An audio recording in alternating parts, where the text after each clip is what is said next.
Yo, yo, what's up, fam? Hey, Hey, this is Adam, vocalist of Aviations. We got Sam in here on guitar, Eric in here on guitar, Richard, the all-star, on piano. And guitar. And guitar. How are you guys doing? Thanks for coming. So for people who didn't make the album release stream from, 2 weeks ago, Shame on you. We're doing this again so that we can answer any questions you guys have.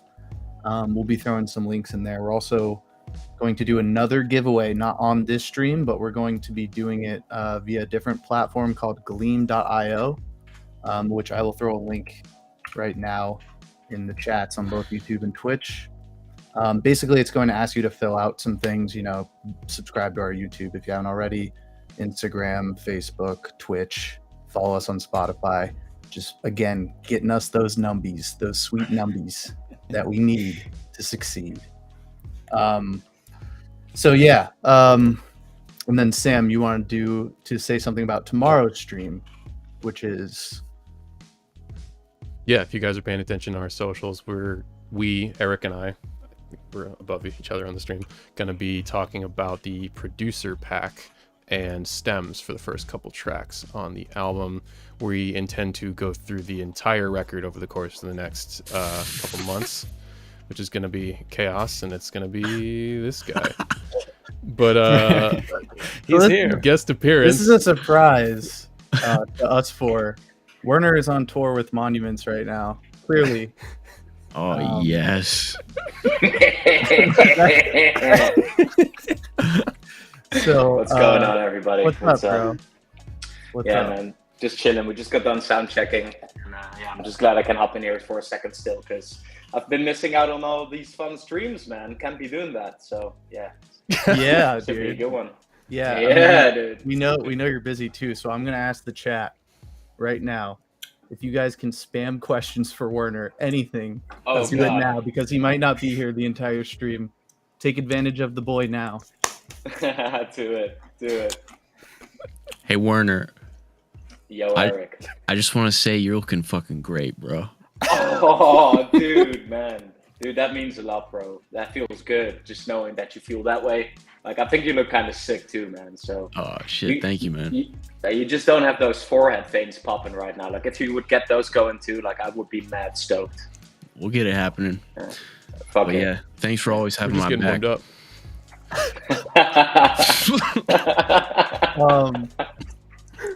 Let's see.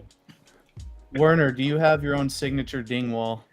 I do not. No, I definitely do not. That would be something fun to do in the future at some point, but no, I do not. Who wins in the fight, John Brown or Richard? All right, this is actually, that's a really good one, because so I think, like, on the surface, John Brown would like just come out swinging like crazy, but I think, like, And below the surface, he would do that too. Yeah, that too. But I think Richard would somehow like have like a fun little pun in there, like some type of joke that would like get John Brown laughing so hard that he couldn't swing anymore, and that's when he would he would definitely lose, I'm sure. For sure. Yeah, We had another no general doubt. question. How's the tour going so far?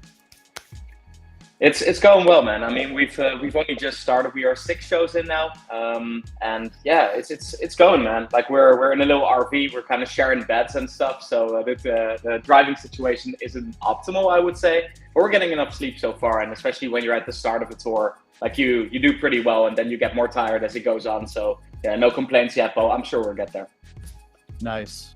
And then we have a shout out to Brian for all the Werner. Oh yes, absolutely. Yeah, man. the Monuments IG has been going crazy and is making me laugh like every day. So, we have a question from Instagram. What's the name of your first pet? Is this an inside joke? What? What's the name of your He's first? he's trying to get your login credentials. Yeah, I think so too, man. Oh yeah. There you go. I love that.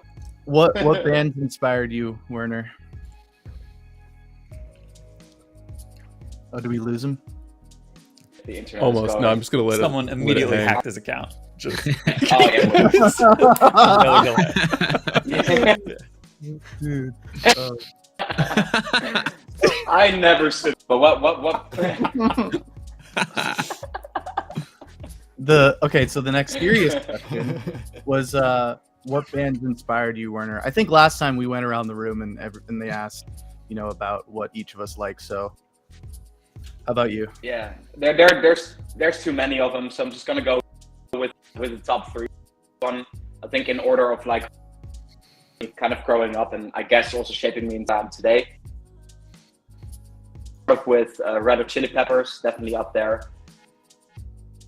Dream Theater was really big for me, and then after that, I'd say. Yep. Cool. Red Dream Riffery. Cool. Any more questions Yes, for sir. Werner before we start Before we kick him listening through again? How many questions? All we do is answer questions. More security questions, please. In Yes. what town did your parents I did get not- married? Yeah, I did not catch that. I'm gonna get fished. I mean, for anyone who doesn't know, I've definitely sent the album to at least one spammer, so Nice. or Yeah. scammer, or both. How was your holiday, Werner? Chimp Was scammer. there a holiday? Scammer. Yes. No, it was really, really great. First holiday in 2 years' time, so that's always good when you have some proper time off. Saw a lot of Austria and Hungary. About a week and a half, just a little bit more than that. Yeah, just had a good time. Really relaxed after it. So it's what they're for, holidays. Nice. My brother's in Turkey right now. Is that near there? I don't know geography. No, Werner's in the U.S. No, I know he now. Are you close to Turkey on tour? That was great. Yeah. Yeah, this is a treat for us because we haven't seen Werner in a minute, so this is great that everyone can Well, witness. Richard has. Yeah, that's right. Yes, Who's you the, most, did. who's Yeah, the most famous person you've seen in the audience on tour so far? To be honest, on tour Why so is it Richard? far. Wow, yeah, it's got to be Richard. There's no doubt. No, yeah, okay. Question from Wolf: did you write a lot of your own parts on the album? So I'd say yes. I think like when the demo stage was hitting, there were like a lot of like MIDI based parts that were kind of already there, but those were like you couldn't really call them parts. They were like reinforcing just the roots of whatever guitars were doing. So yeah, I was able to go completely nuts and make those parts my own. So I'd say yes. Cool. Next album, Root Fifth. Oh yes, maybe a third, maybe. Maybe a All third. right, last question. How big is the level of bromance during the tour? I mean, honestly, man, when you're sleeping in the same beds and if you're like cuddling up every night and when all you do is By lay choice. in bed and then play Mario Kart together, yeah, I'd say the bromance level is up there for sure. That's what they call it now. All right. Mario Kart is the most romantic of activities. I know, Yeah. I know. Charles Boyle approves. You just hear Toad screams in the middle of the night. For people, before we start listening through again, we're gonna be asking or answering more questions in between songs if you guys have them, or just spitballing and talking about the songs. We're doing another giveaway, not during this stream, but it's going to be through socials. I'm sharing the link again in the chats. So we're going to be giving away the Light Years drum head this time around, which is pretty. That's like a piece of aviation history, I would say. Oh, It's a sure. custom drum head with some of the album artwork on it. Kick drum head, rather. We're going to be giving away another vinyl, 3 more t-shirts, the Legend Danger Mansion shirt, and then 5 CDs. So yeah, give us them numbies. There we go. I figured it out. So hit the link, do the stuff, because Adam's a good boy and he makes nice things for y'all. So We are paying to give you things, ladies and gentlemen. I'm being paid to say That's how that. this works. But Werner, it's amazing to have you here. I think we're gonna get started on the Let's go stream. do it, man. Yeah. And yeah, let's get it. As the kids, do the kids still say that? I don't know. I don't think so. There's no way. All right, All right, here we beautiful. go. Okay.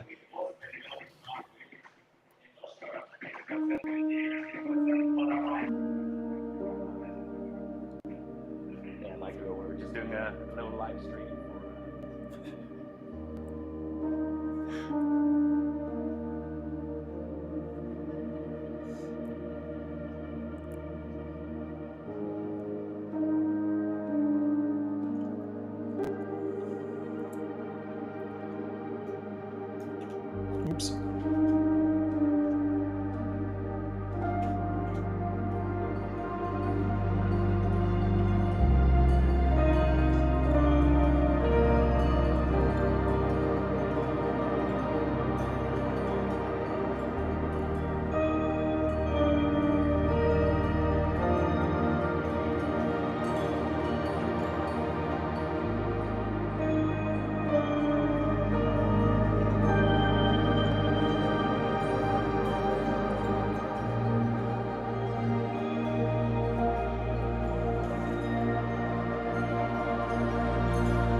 So that was Cradle in the intro. I think more than any of the singles, like since the album released, Cradle has been getting the most love. Right, guys? Yeah. Hello, hello. Sam, you there? I think you're muted. Oh. Yeah, I think that instrumental section is usually my favorite part of the whole album when I listen to it. Yeah, song's grown on me for sure. Yeah. So I see questions about lyrics. This song is mostly about my brother and his wife and their relationship. Kind of just watching it grow and go through the ups and downs as every relationship goes through, and then having a little kid. So my first nephew. How old's your nephew? He turned 1 in April. Oh wow. Brand new nephew. Oh yeah, I can hear myself in the background as someone else. BTW. Yeah, I'm not totally Probably sure. me. Okay. Either you're one. Let's see. Cool. But it's all good. If you want to scroll a little bit, because I wasn't good at pinning comments like I did in the past. Yeah, I wasn't either. I was trying to manage Instagram. So we're trying to get Werner back in here for a sec because I did want to. Yes, we are back. We are back. I did want to not just because Werner's here, but also because especially on this song, there is so much crazy bass work. A song like this, which again we were surprised by the amount of love this track was getting, probably mostly because it's the oldest song, so we've been with it for the longest. So when you're working on your own music, that definitely has an effect on it. But there was a lot of room for Richard and Werner especially to flex amongst all the passing chord progressions, and a chance for me, at least when I was recording guitar, to sit back and focus a bit more on laying those chord progressions that are pretty pop straight ahead. So there's a really sick fill, I think a section or two before that breakdown section that Werner is throwing in and all these stuff. And I remember calling that out to Bentley, because everything in these mixes, by the way, if anyone isn't aware, Adam Bentley, member of our Checo, one of the top mixing engineers of our time right now, helped put this stuff together, and it sounds amazing. And he really helped bring all the different layers of this record into focus, so you can kind of choose which part you want to pay attention to. And the reason I'm mentioning that is I was calling out that section let's just do something with the mix here to call out that really sick bass fill that Werner's doing. He was like, which one? Because it's kind of I was like, oh, okay. And that wasn't even necessarily a focus of his there, but the mix was gelling so well that every time it comes, it's this this lovely run. And if you're keen on it and you're not listening to Adam's crooning over top, then you can go into bass world or piano land or drum world. I mean, drums are not difficult to hear on the whole album, I'll say. But yeah, just big kudos to Werner on this one especially. Yeah, thanks, mate. It was a lot of fun actually writing the bass lines to this one. I think this is the earliest track that I actually demoed any type of bass to for this album. I think that the fill that you're talking about is where it leads up to the quarter note part, and then the triplet thing, that whole thing. I was so wrong. Exactly, and that's a really fun one, because I remember very distinctly that we were working on the bass for this. And I had my first version fleshed out. And at the time, where were we putting this stuff into? Slack? I think we were putting all our demos into a Slack group we had. And I think that first demo is one that Richard must have missed out on, because he was working on his piano parts. I don't think he had heard any of the bass work by that point. And he still heard that earliest MIDI demo, which was very, very basic. It wasn't any filler in it. It was just the root notes were being hit, and that was everything. And I remember Richard actually giving me a call. So, Werner, I think this section is kind of, it's really boring. he was and he thought that was my final part for it. And then I was thinking, oh no, but I've got this thing here and he was like, what? No, that's not there. No, that's wrong. And then went back oh damn, oh wait, there's actually a version for this. And then we went on from there, and I think Richard was able to demo his parts to that bass part as well, which ended up really cool. Yeah, I don't know if there's been any like questions about this yet, but again, Eric and I are going to be streaming tomorrow, going over the more of the production process of this song and like some of the stems and whatnot. So feel free to get your questions in about that stuff tomorrow too. But figured I'd just call out the like when we're putting it together a record like this, and this is something we're especially going to work on for new music in the coming months, hopefully pretty soon. When we're sending stuff back and forth, sometimes there tends to be there's not always the clearest communication on like which version someone's on for a certain song or what have you. So sometimes it'll be like, oh, that was an interesting idea, or oh, I didn't get that, or oh, wait, that's not right because that's not what I was recording to, et cetera, et cetera. So I'm hoping we're able to like take some of that learning from, or frustration, I guess, which got us some like fun surprises here and there, but is ultimately a bit frustrating when you're trying to get everything together. So it was fun, but I'm excited to, move stuff along faster so we're not lost looking at different versions of different songs next time. Sam, why doesn't this song have a guitar solo? Question one. I'm gonna fire off some questions. I'm wondering the same thing,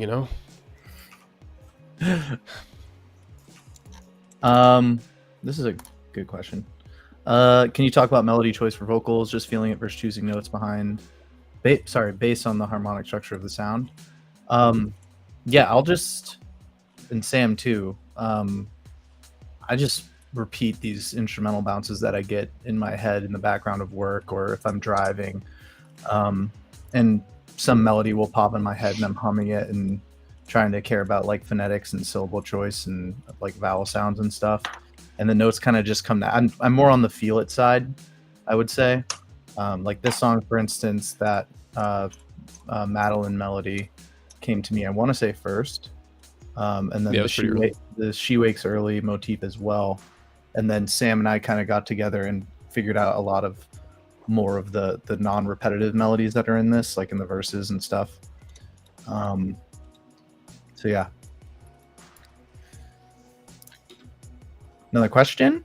I feel your songs are very cinematic. I'm wondering, are there any film influences on your music? What's some of your film faves? Sam, you might want to answer this. Sam's a video guy. If you guys don't know, he does all of our videos. Someone asked about Legend of Zelda last time, so I know like there's video game influence. I'm glad you said that because I forget sometimes. Yeah. I'm not joking. It's like that is actually an influence. I know for James, it's a lot of Kingdom Hearts because he, again, for anyone who is new to our streams and doesn't know, James is like a primary songwriter. And a quick fact I love sharing about this song is that transition into the first chorus, I want to say. Our song arrangements are a little difficult. I think that's the chorus. It's a fun turnaround bar. I remember hearing that on loop multiple times when James and I were living together in like 2014 from the other room, and he was working on that for days, and he finally got it and yelled some sort of like, I got it. Just funny that that's finally out now. But as far as like film stuff, it's funny that I get this question a lot as the video person. I'm not like huge into the film score world. I don't know other than like the Hans Zimmers and John Williams. I can't really say that, but I'll say Koji Kondo and Zelda, as I've mentioned before, are definitely a influence on that kind of sound.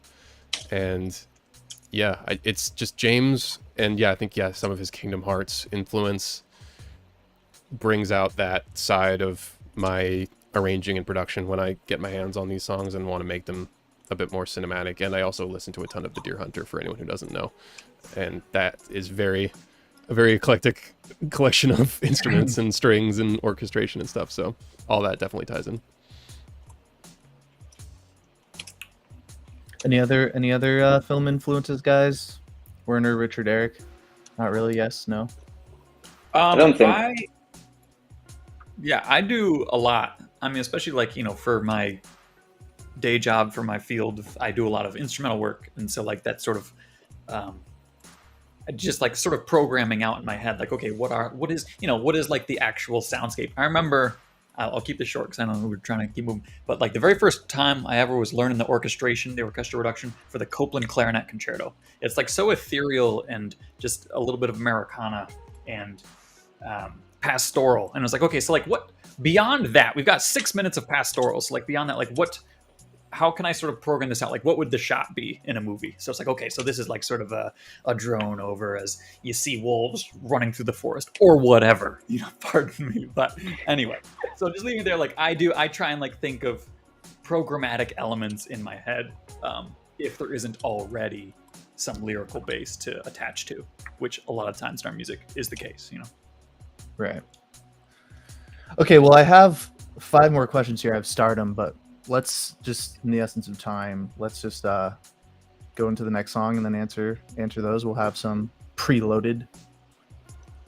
Right. Yeah, chill. Let's do it. Cool. To the lead-off single. Yeah, if you guys have been living under a rock, Have you guys heard this one? you might have heard this one, and it goes a little something like. Put this out 3 years ago. One more wasted word, 'cause I don't wanna be safe. One fell swoop in vain, 'cause you don't wanna be somebody else. You just wanna be safe. One more wasted word, 'cause I don't wanna be somebody else. One fell swoop in vain, 'cause you don't wanna be somebody else. You just wanna be safe. What's on your mind this Wednesday?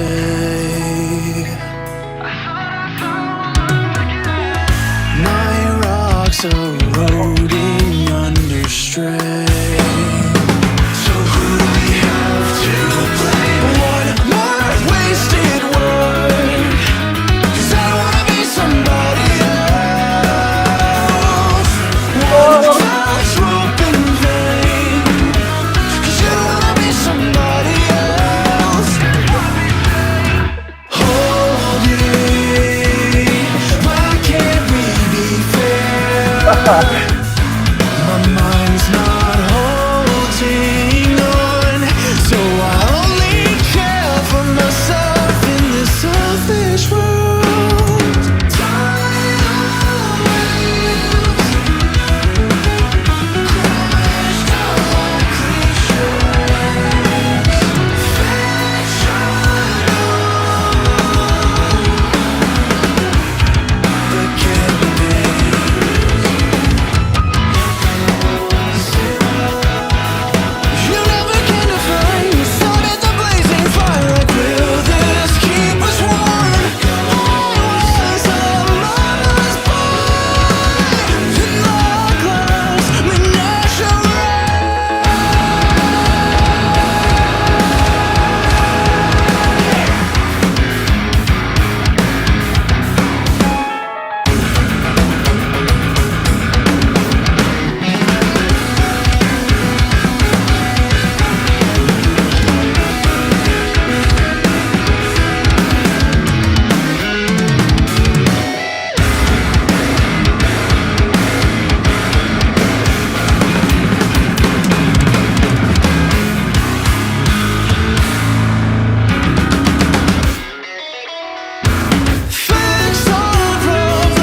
That's the pop white girl song.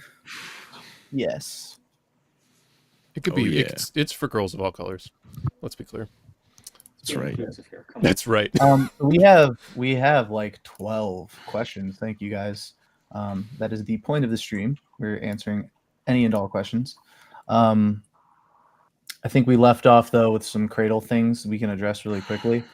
Oh, Any parts you guys wish you would have played differently, or anything you wish that you added? I think there's just so much stuff. I'm just glad it's done. I was gonna let Eric Yeah. say that for me. Yeah, I can't really expand on that because there are a lot of versions of some of these songs. So yeah. Other than just everything. This is an important question to highlight. I pre-ordered a physical bundle and I'm holding out until I get it to listen to the album. Is there a time for when they ship out? We are wrapping up working with the printer for pretty much everything merch like in the next few days. So what would be a safe estimate, Sam? I think I said in the Discord like mid-October. What is like the kind of time frame? Yes, yeah, we have the two main things that would go out faster are the shirts and the CDs, and those would be turned around likely by the end of October at the latest. CDs possibly a little faster because we're used to that. Our new venture is the vinyl, and our current estimate with our provider, which changes based on global things somewhat out of our control, is about 12 weeks out from when we solidify our order. So we're not expecting to have those ready to go until probably around like late December, possibly early January at the latest. I'm hoping. We'll keep you guys posted. I think I saw an 8 to 12 week. Like there is some hope that it is done and shipped out in 2 months, but on the safer side, yeah, it could come a little later. But we are like pulling the trigger very soon on that. And we're not going anywhere in that time. So if anyone's Yes. worried about us, like No taking Corellia. your dollars No and Corellia. name drop it. Lucky. Critical question. What is the cocktail of choice for Richard today? I think we talked about this in the Discord. This is I'm not drinking like 4 fingers of bourbon. No, at 5 p.m. This is just mint tea that I've brewed sun tea, so it's cold mint tea. That's all. Next to his 4 fingers of bourbon. Yeah. Next, yes, to be followed by an entire glass full, 8 ounces. I think Richard, you slightly touched base on this question with like film influence stuff, because a lot of the color in our band is from Richard, and then we'll end up layering that with like background vocals and things like that. So the question is, how do you orchestrate so many layers of sound? And when writing, is there a lot of parts that get taken out so everything blends a certain way, or is it all written specifically and purposefully?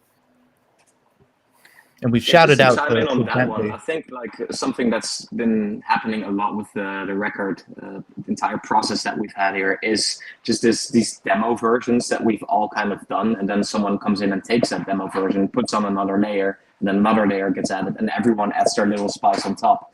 And at first, I don't think like every little thing is completely purposeful, but other people will then kind of pick up on the little parts that maybe someone else in the band has written. They'll make that their own and like kind of embellish that or expand on that, and that's how we'll usually write. I think end up with a lot of these bigger orchestrations, and then at the very end, I think like Sam also sprinkles his production on top of that, and extra parts and bells and orchestra and all these little things. So I think just this process of having a lot of cooks in the kitchen, I think that's kind of what gets you there.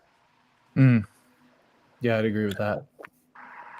If I can add on one more thing, also because we are sort of, a proggy band, that we have these little motifs, like it always continues to be like, oh, now that we're finishing up this song, there's one other thing I want to go back and do on this song, because we have some of the references that carry over, like in this song, right near the end of Safe House, one of the piano parts, I play a pine nut piano part. That's just a fun little Easter egg. So that's my story. Right. And this question is related from Harley. Your music is so tightly composed. I'm wondering, are the songs originally longer and stuff is cut out, or is the skeleton of the song there and flourishes are just added on top? There are some songs that we definitely trimmed down. I think Pure was one of them, which Probably the biggest one. probably deserved to get trimmed down a little bit. I want to say, I think Cradle did Cradle have like an extra thing in there for a minute? Possibly, but That probably went more. Sorry, the changes to that song were a bit more like harmonically because it was one of the songs that for us carried on in kind of the same key a lot. That's where we get kind of our bright sound. It's like not straying too far from the tonic for the music nerds out there. And Werner and I, especially in our tracking, we had a lot of fun changing the root notes of some sections and like giving like the last chorus, for example, an entirely new vibe, which is fun for me because I used to do that when I would rehearse in high school. I was stuck playing bass in orchestra and I would change the root notes of all the practice routines and make people be like, oh, this sounds cool. Why? Oh, because the bass changes. So now we know how to add that to our music. If something's feeling stale is kind of a strong word because I like everything we do, but we want to change it up. I think Safe House was actually shorter in the demo. Oh, Because right. We doubled up on the chorus at the end and then also added in the main that's riff on its own before. Yeah. And then it was also Sam's idea to do the halftime feel at the end, which was sick. Yeah, and Ended that up double really chorus. cool. Yeah. That grooves. That's Yeah. like one of my 2 tricks. Oh, I look just at put this in every guy, song. man. Look at this. Oh, he's the putting in the brushing. work, man. He's putting in the What work. model? Wait, What model toothbrush get close is to that? this. Can you hear Dude, is that? that the Colgate Clear 3000? You guys hearing this shit? Oh, I can hear it. I can hear that shit, bro. Trust Oh me. my god. My ears are tuned to the brush. Brian, or Um, I've got a quick question for everyone. Do you go, when you're brushing, do you go for reps or time? Reps or duration? Duration. Okay. You know, both, bro. Both are important. I would Yeah, say go for length. reps make the most sense. I got a You know, timer you on my want to count toothbrush, your though, reps? bro. Yeah. My toothbrush goes nuts when it's time to stop. What does it Me, do? It goes nuts, man. It just go nuts. Just trust me, Werner. I'll trust you, bro. I'll trust you. Jonathan trip. C. Jonathan C. We're seeing your questions here. Don't worry, we'll get to a lot of them. Like this one, for instance. What's it like listening to your own music? Are you able to separate yourself from being the songwriters and just be a listener? I think when we're near the tail end of this stuff and like finishing it and we're about to put it out, that's probably when we've listened to it the most. So it's really hard to step back as a listener. But now that we're like 2 weeks out of the release, yeah, my perspective has changed. I'm like seeing through it through a different lens. I don't know how you guys feel, but I need like a Yeah, 2-month break. And then from after like tracking guitars or whatever, or like listening to it a bunch, I need like a 2-month break, I'd say. And then I can listen to it again and be like, oh, okay. Like I can kind of hear, because like when you're tracking guitars, you're just so like in the shit that like your perspective is just, or like any other instrument, I'm sure. But yeah. yeah. Just when in doubt, when we come back to it, just listen to James. Like, there's always something awesome to check out in the drums. So Yeah. Yeah, there's still Easter eggs that I'm finding in the mixes, like that I don't pick up on. So this is a continuation of this question. Do you ever like look back on it and stuff? I think, you know, for like we know what options were there. We kind of explored every option for a lot of these songs and the arrangements and stuff. And I think we're confident on our choices. But we'll remember that sort of scenario that was brought up for these songs if it happens again. So it'll be a lot easier to make decisions, I think. So yeah. Yeah, I've come to accept the fact that I could have done everything better. And it doesn't matter. As long as like you get the song to a point where you can listen through it and just be stoked about it the entire time, then it's done. That's a bit from the production side and the mix side. So sometimes it's kind of hard to know when the production is done, because if you're in mixing and you're like, okay, actually instead of a mix thing, maybe like a tambourine being turned up or added here. I remember I popped another tambourine and pine nut like right before Adam mixed it, and he was like, oh, I don't have that, and so we had to go back. So it's an iterative process, but I'm glad it's, like Eric said, it's done, so we can take a break from it and look at it objectively. People in IG real quick were asking about lyric breakdowns. This song, I think I wrote about it in some comment or something, but it's more or less about someone who is, I guess, sheltered and really content with what they're doing despite it not being good for them and their personality. Letting little things bother them despite what they think. Yeah. Yeah, Let's see. We'll stop with this question and then move on. Whose idea was it to have the gorilla and the banana in the video? oh, whose idea? Yeah. I thought we were just asking who the banana was again. Whose idea? I'd say Sam's. I think Sam came up with the costume. Yeah, I knitted it myself. No, thanks Amazon. Thanks Bezos. Or maybe James already had it. He's got a closet full of skeletons. Yeah, that was the idea. The concept for the video was mine. And actually, no, this does relate. So the song itself, Eric has mentioned this a few times, was a demo concept that he had for years and years and years. And we finally were able to materialize into this song. But for me, I think it was the chord progression, like underneath the main motif, the 16th note motif, that had almost this like sitcom-y transition kind of vibe. The like or I was like, oh, that's gonna play between scenes in the aviation sitcom. And so we ended up just running with it and being like, how can we just make a like insane fever dream of a video if we're trying to go narrative and just have fun with it and not take ourselves too seriously, just like leaning into the whole not take ourselves too seriously. Because I don't know if you guys in the chat can tell, like we get heavy sometimes, but we're not, except for Eric, we're not that intimidating. So like we're trying to just have some fun with it and be honest. And I think the video ended up working out. Like you guys seem to like it. Hey, cool. How do you guys feel about moving on? Let's Good. do it. Tom? That's another one, man. Let's do it. Let's do it. You could do that. Let's do it.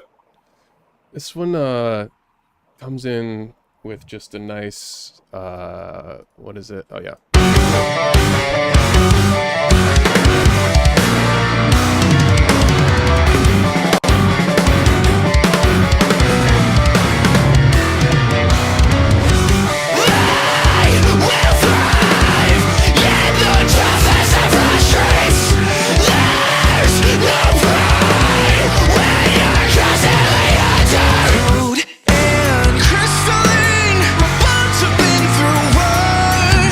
Shattered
trolls Sheesh. don't get blocked. Oh yeah. Oh man, someone actually asked. I didn't pin your question because I couldn't think of one until Werner just said that. Are there any songs that are more lighthearted and have funny inside jokes about them? And I would say this is the one song that has that. Definitely. Do we tell them? I think we should, man. Yeah. Yeah. Okay. Should we? So Eric demoed this song, right? Yeah. And you tell him. Correct. I just put in a sample of my favorite TikToker in there. I don't even know his name. I don't know how to He say said this. he's a great gentleman. He's talking about. He's the guy trying to sell $19 Fortnite cards. You know that guy? Yeah, that guy. Yeah. So I put him in the song, and that was really the inspiration behind the whole track. No, but like where you place some of his voice and pitch shifted it is like Yeah. in the breakdown and stuff. And at We'll the have end to of the we'll have to demo, it's upload like, some "Don't get clips. blocked." Yeah, Yeah. but Well, also yeah, the well- fact that when the track started out, we had that sample actually reversed in, didn't we? I think that's Yeah. what it was. Yeah, it sounded like some kind of like satanic chant or something. Yeah. It did. $19 It really did. Fortnite quad. So I'm just laughing because when Eric started that sentence, I knew exactly where he was going with it. You know me too well. Ooh, Okay, Yeah. boys, we have a lot of questions. So we do. I literally have 19 pinned here. Dang. Let's see. Oh, right, thanks for coming. What's up? Share. Yeah. Edit Troll. some legend one. Actually, you know what? Did we ever hear the version of Cradle with the trumpet ? In it, or was it a sax? I'm not sure where this. I'm wondering where that was heard because I did have a concept for a trumpet outro, like TTNG style. I'm trying to remember which track, probably Animals on or from that record.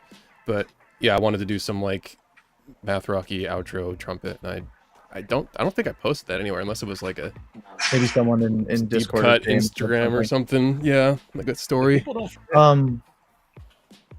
Any plans on ever doing a full unplugged style EP or album? Would love to hear La Jolla stripped down.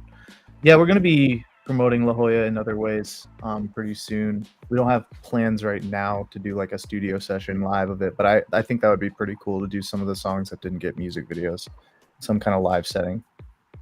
Yeah, I'd be down to do more just acoustic versions in general. Like even Legend might be cool with like Yeah. piano, acoustic guitar, and vocal. Sam, what is the meaning behind the lyrics?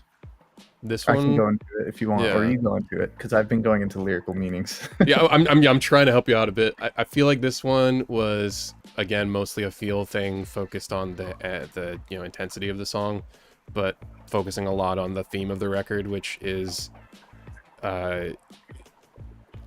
taking care of ourselves physically while dealing with how difficult the stuff is to put together. That's like the real world connection to it, but then like more metaphorically, it's all got this like addiction undertones, and like the main character, I guess, is kind of like dealing with Hedonism. that addiction. Yeah, there you go. Hedonist was almost a title for this track, I think, right? Yeah, that was a front runner.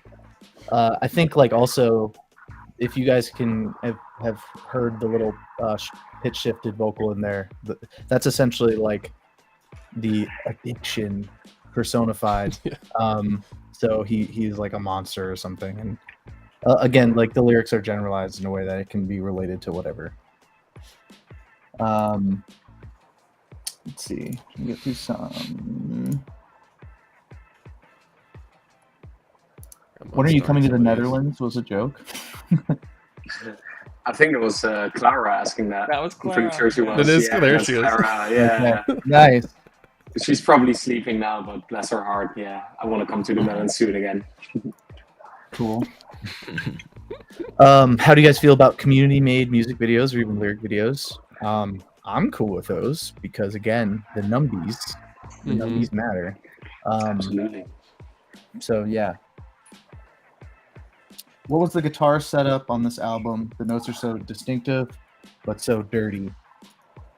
Sorry, just real quick before we move on, but with the community made stuff, like there have been some people chattering in our Discord about Oh, things that like we haven't like there's some very creative people out there, both in terms of arts and mapping out tracks for whatever that thing is, that program, and Osu as well.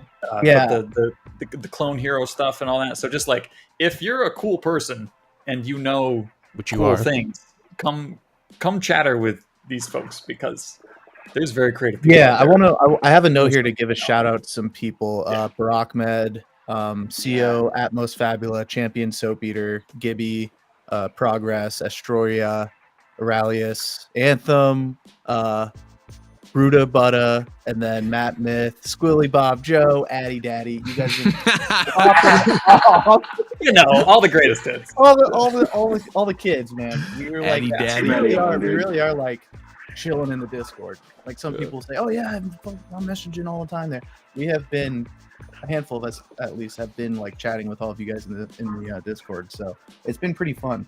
I posted a link, an invite that shouldn't expire. Oh, I see you. No, guys. Click Richard's you link. did too. Everyone did. Click your link. Click them all. Yeah, people are posting like their artwork and stuff, and even like guitar demos, and we're listening to them and things like that. It's been pretty fun actually. So back to guitar. Eric, you want to answer this one? What was the guitar setup on this album? The notes are so distinctive but so dirty. That might be a playing guitar question as opposed to a setup thing, because your boy's good. I mean, Sam and I just went direct and used plugins. We used the Neural DSP stuff. That answers it. But yeah, and I went up to Boston for drum tracking, and then Sam and I tracked like 2 or 3 songs together while I was there, and then a lot of it we just did remotely. Like I would just send him DIs of like parts. We'd like split up the songs and sections we're working on. I just record the DIs, and sometimes we would have like a Skype call where we would kind of layer stuff together and like kind of just throw ideas at each other. But yeah, that's pretty much how it went. It's just funny straight how, in, like, do a tracking- $300 interface right here. Yeah. I don't know if this is for you, Eric, but like tracking in general is kind of like my least favorite part of the process. Even though when we're done, it's like, yo, that was sick. Yeah. It's definitely like dragging through the mud doing it. Like that's what it feels like. But you get that big dopamine rush when it's done. It sounds sick, so I guess it's worth it. Guys, we need to talk. What made me go for screams on this album? Was it difficult for you to go from screams to singing? We will figure out that last part. Did anyone tell you? I keep forgetting this. Like, did anyone tell you, like, Adam, you're screaming on this song? No. Or else? No, there were just parts that like I was not like, it didn't feel right singing over. Like maybe we'll shoot the original like 1.5-minute demo bounce over in the Discord, but like Nice. it just felt like my first idea in my head was like, this has to have screams, and then I just didn't allow myself to think of it having any clean vocals on. And then we almost, I think Sam in Coma, we almost didn't want to do that little scream bit. Yeah, I forget what any alternate would have been there, but I think it was like the alternate was like leaving it out. oh yeah, that's true.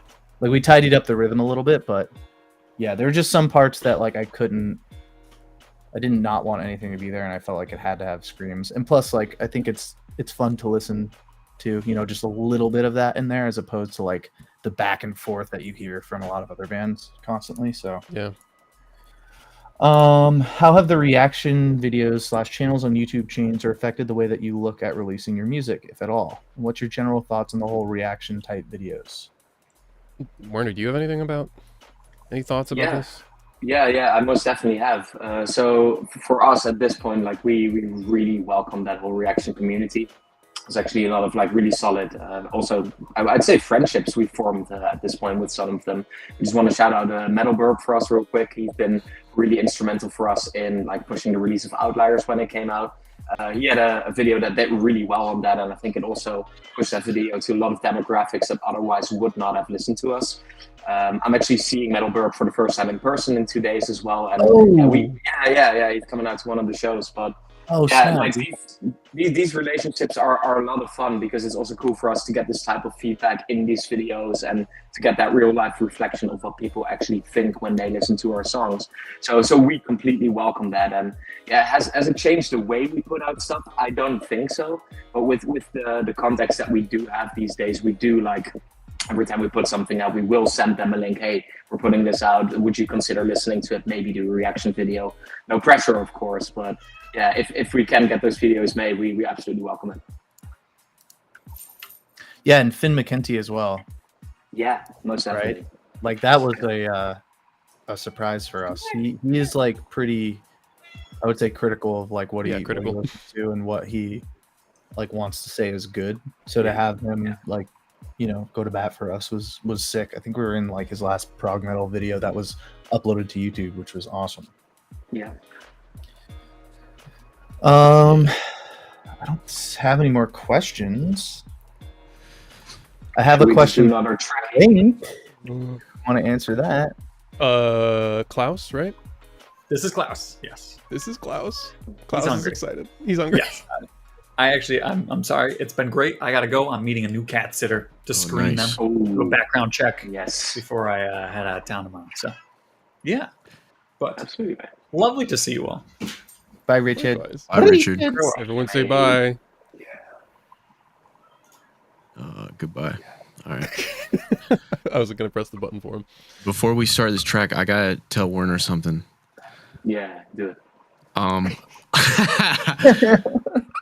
the way home, I stopped at the grocery store, man. This guy was like, "Man, you look bigger and bigger every time I see you, bro."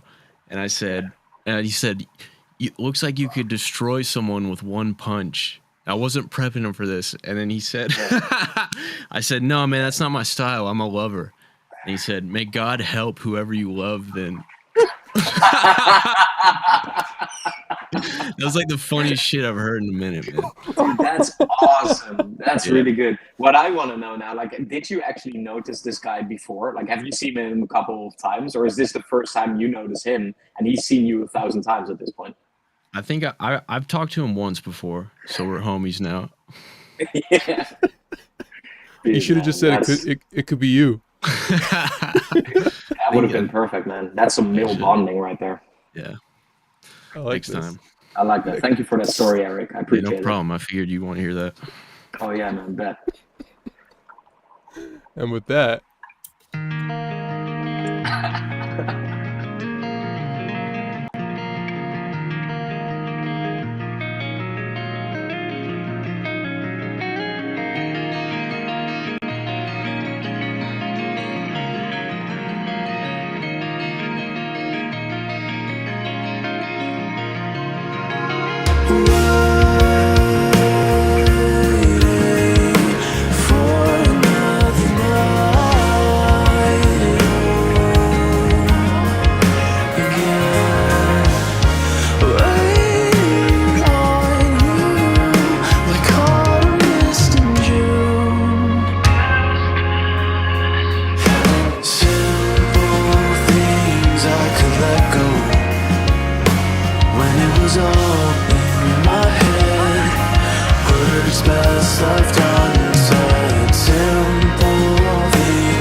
I might be a little alone, missing the way you could hold me down. You let me believe that I might be worth it. I know you're feeling just a little bit lonely, missing the way the waves would hold you back home. Won't you take me to the way you used to be?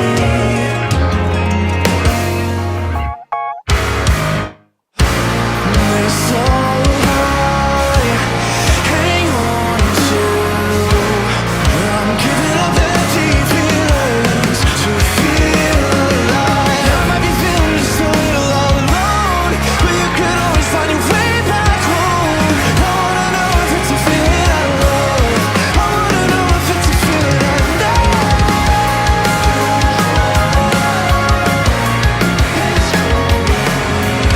know. Feels like losing my feet, cleansing.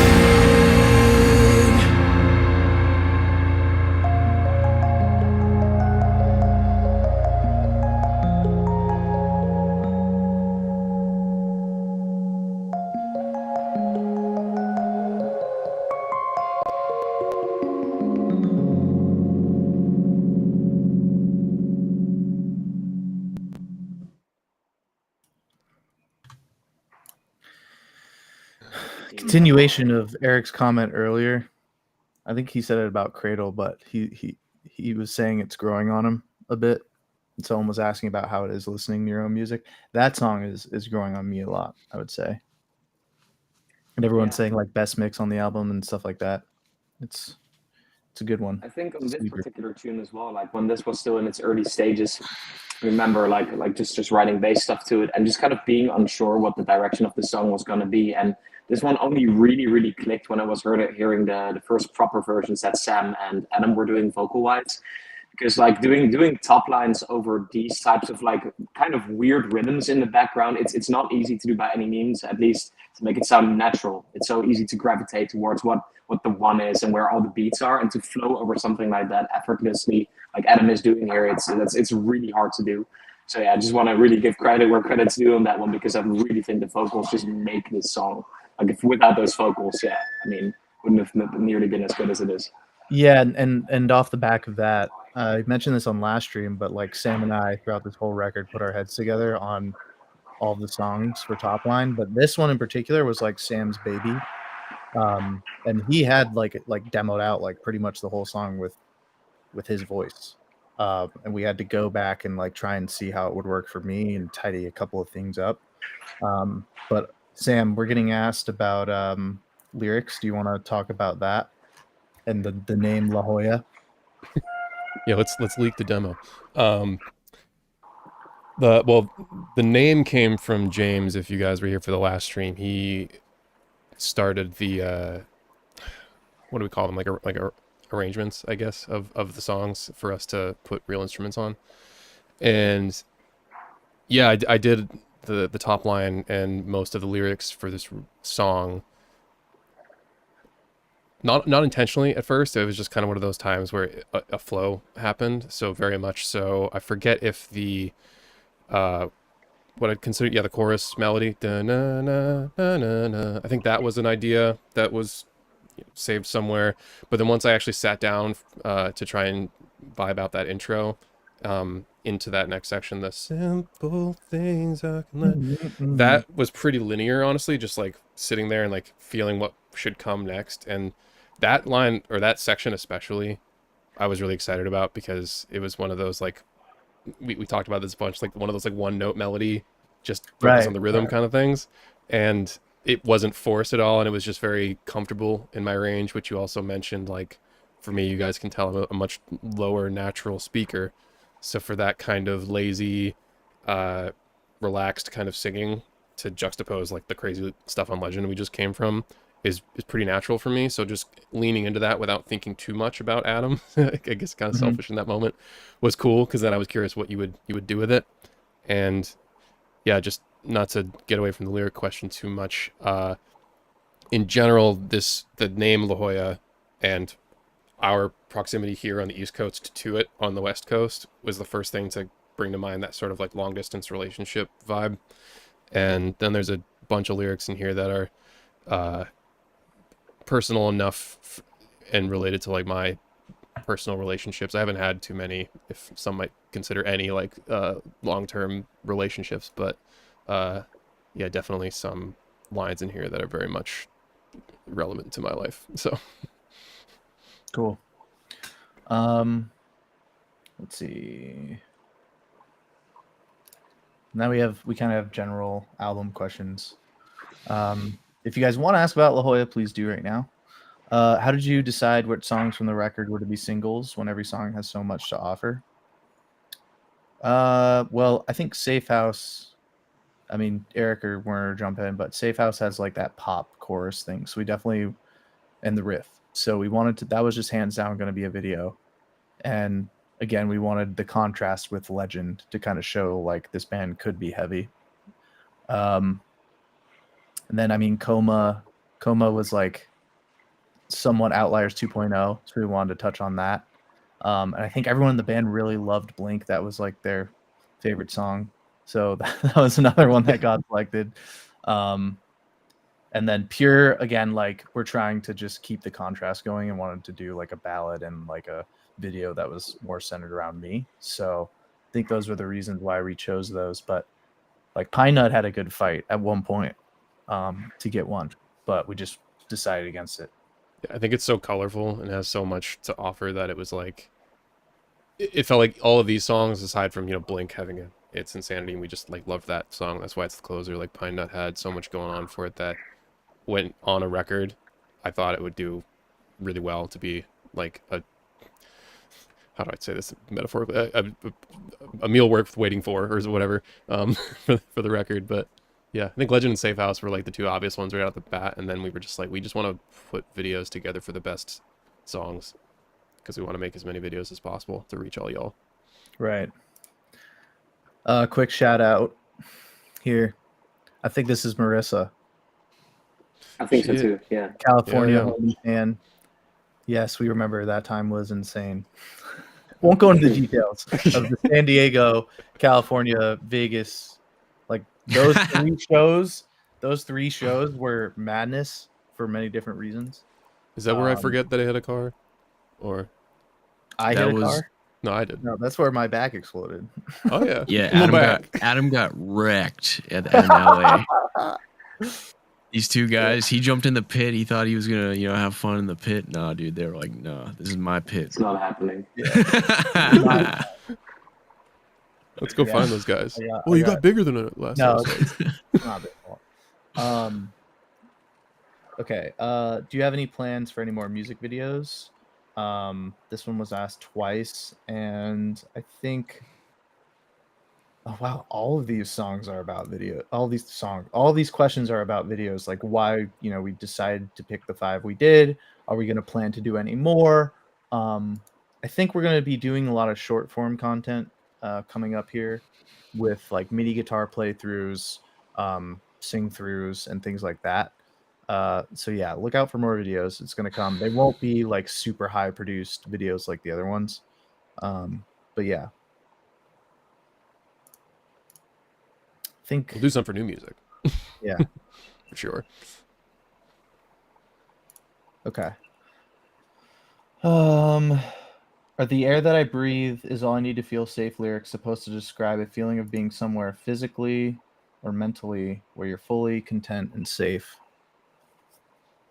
I think the safe theme was kind of another, like, just as much as the theme on this record is kind of the stress and frustration that comes with making, not to speak too highly of ourselves, but like trying to make like the highest quality art possible.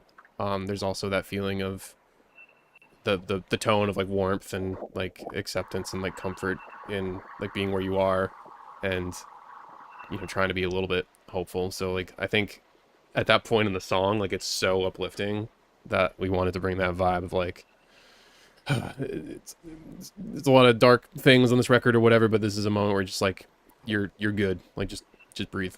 To be honest, like it's a pretty one might say cliche thing, but I think we ran into a lot of cliches when trying to write lyrics, and if we can package it in a way that feels authentic, because We're just a couple of guys. Yeah, without being like Dance Gavin Dance. Exactly. Yeah.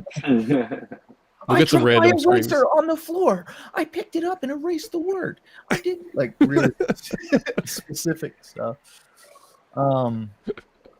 Okay, how do we feel about moving on? Next song? Yeah, let's do it, man. Do that. You know, if that's what you feel, that's what you think. And the next one goes like.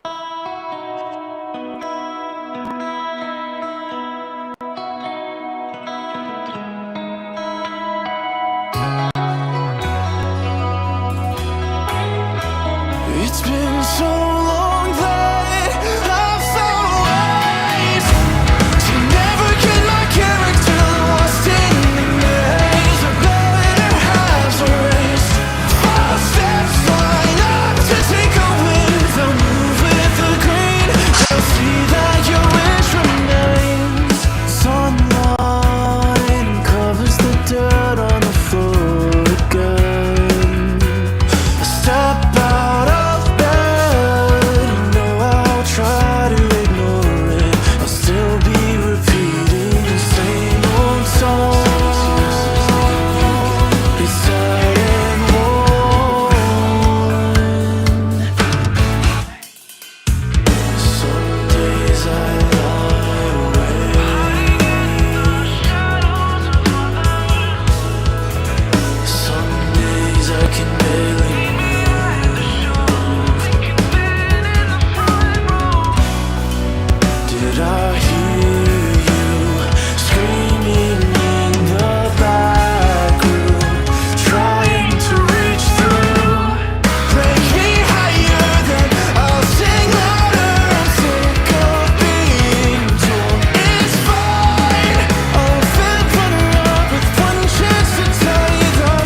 I don't know if anyone notices, but on the record, that last like root note it ends on is the key of the next song. So there you go, music. Yep. Also, there's a comment I straight up want to get into by Rain. The way that piano plays such a pivotal role in every song on this album is honestly so unique. Not to mention, Not to mention, piano work is legendary. Also a testament to Adam's mix. Yeah, we really like Richard. I called him an all-star earlier, but like he is one of the reasons why we have such a unique sound. So he's our And- differentiator. yeah, and like He's our diversity hire. we're like incapable of writing like really good proper piano parts for him. So that gives him space to like do his thing, which just adds to all of it. So Yeah, he's literally said straight up to me that because I've written a couple of like arpeggiated sections for him once in a while, and he's like, "Hey, just give me the chords next time, and I'll figure it out for you," because it probably took me like an hour. He's back. I completed the sentence for you, Werner. Oh, no worries, no worries. Sorry, yeah, We I have think room my for internet friends. just kicked me. It kicks us all. It kicks us all. Yeah, we got friends in here. What's up? Oh, hello, friends. Welcome to the show. Let's see. Yeah, sorry, I thought I was missing other questions. I'm gonna I guess we're trying to touch upon lyrics for every song, right? I Sure. think this song, someone wrote the rank me higher thing. I think this was kind of written in like a negative space, right? At a certain point, Sam, like It's your spite song. not like, yeah, like I guess not being like super confident with where we're at as a band. I mean, we don't have like a big reason to complain, considering the amount of music we've reached, but we really do. Whether it's delusional or not, who knows? We really do think that the music is pretty good and I don't know, like pushes a lot of boundaries, and thinks that we think it deserves, you know, the ears of a lot more people. So that's kind of where a lot of the chorus and pre-chorus are about, and then trying to figure out how to, I guess, just come to terms with that and stuff is really what the song's about. This was kind of your COVID song too, which is interesting because we're also like outside of just what everyone went through for COVID as far as like interacting with the world online exclusively.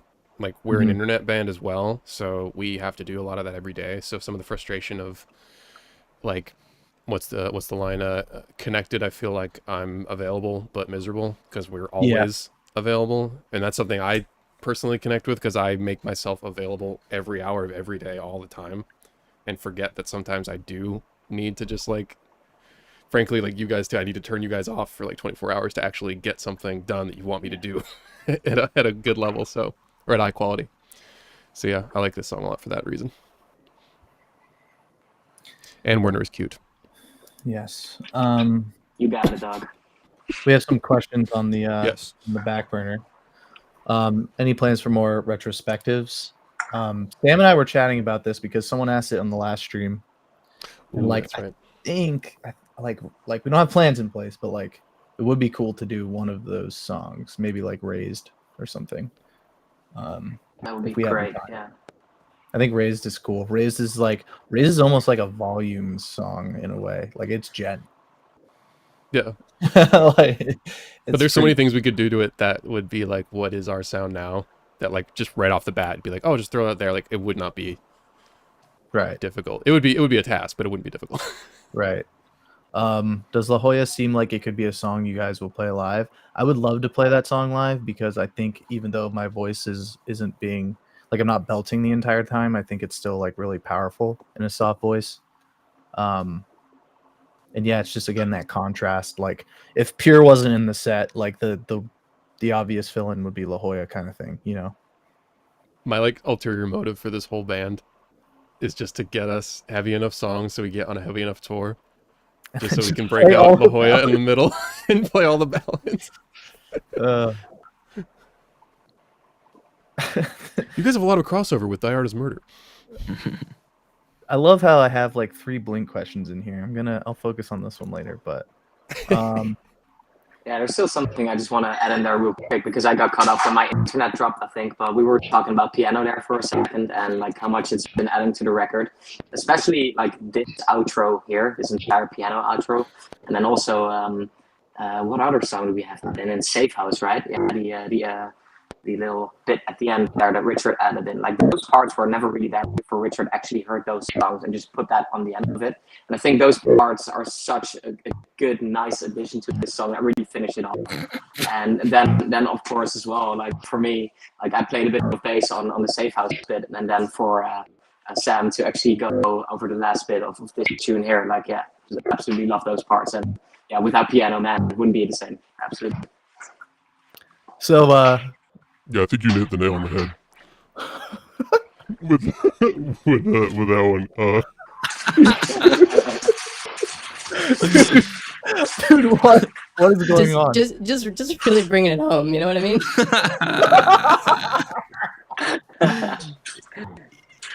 Dude, Werner has no idea what's going on. Werner has no Sorry, idea I'm what's done. going on. I'm sorry. I think we're up at 8, aren't we? Now at 20. Yeah, go to it.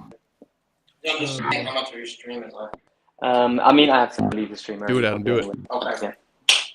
Sorry. Wait, what am I doing? Bring that comment back. No, I will, but I can't get over what just happened. Was Werner, that entire thoughtful, interesting explanation that you gave about piano, for whatever reason, the stream decided to pitch up your voice and speed it up. Real? So you were like Alvin and the Chipmunks on that whole entire explanation. And I just was like, You're on a nice amount of helium right now. Yeah, it was good. We weren't laughing at what you were saying. I was trying to keep it straight. We were just laughing at you.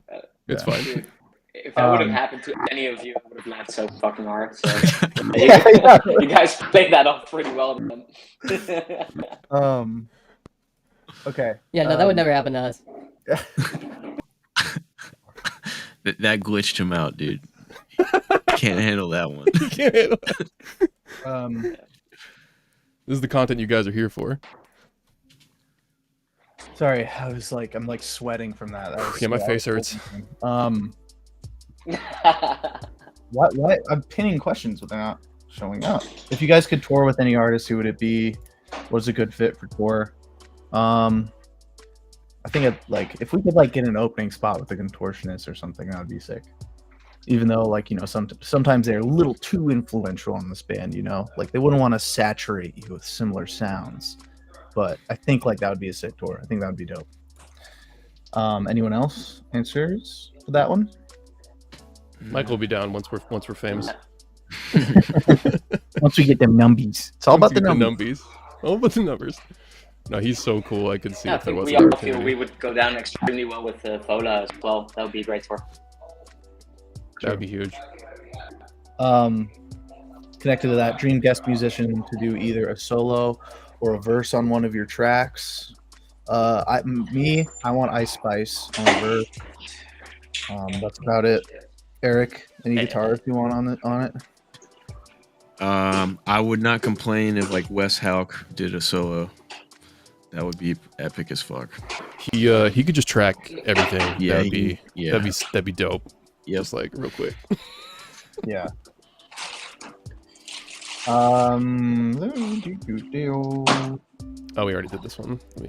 Yeah. Let's we're gonna hit these questions anyways because we're not at Blink yet. I was gonna save them for Blink, but do you guys watch the Blink video and get attracted to yourselves? Be honest. Sam's slow motion clip into I'm at a lost. I'm at a lost. Oh, the one I'm coming in. Slow motion clip where he whips around and sings the part. And then a nano. Was super sick to see on 2 reasons, because alone it just looks amazing, but 2, the boy is always filming us, and we who don't have any camera experience have to film him. So when he gets a sick shot, and thankfully I think that one was Brian. for him. To Yeah, give Brian was some there, but credit, for yeah. outliers like Eric, me, Werner, we would trade off who would give a shot at filming you. So knowing that he got something that was really sick. Wait, Werner, tell your best camera story of when Eric handed you a camera. on Outliers, if you remember. Oh, Maybe my Eric best remembers. camera story on Outliers. Well, are you talking about just having to do this entire motion, this whole thing? We're talking about that? Or? Yeah. Wait, Eric's. I Do you think that's remember? definitely up there. So for us, this was like in this tiny little garage that Richard had at his house, and we were trying to do this big shots where there's a lot of movement back and forth. Still doing the thing. It's still doing the thing.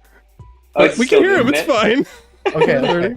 I should just keep talking like this. I think the story gets even better when It I'm doing it does. in that voice. That's Yeah. great. So we're at Richard's house. So we were standing there in this tiny little garage, and there's barely any room to move at all, and just like swinging this big camera like up to here and down again, and making the whole thing look ridiculous as hell, and sounding even more ridiculous now with this voice. So I mean, it all ties together beautifully. Well, I remember Eric was like interested in holding the camera probably the most to shoot Sam, and he's the strongest, so like it's easy for him to hold the gimbal and stuff and like give it a shot. He really wanted to do that. But there was I guess Eric had to go to the bathroom or something, and Werner was like, "Oh, I can try the camera for you." Okay. And then Eric gives it to him, and Werner grabs it, and he goes, "Wow, it really do be like this." That's what I was going for. You did it. He was like, "Holy shit, this camera and this rig is fucking heavy, and you've been holding it for like so long."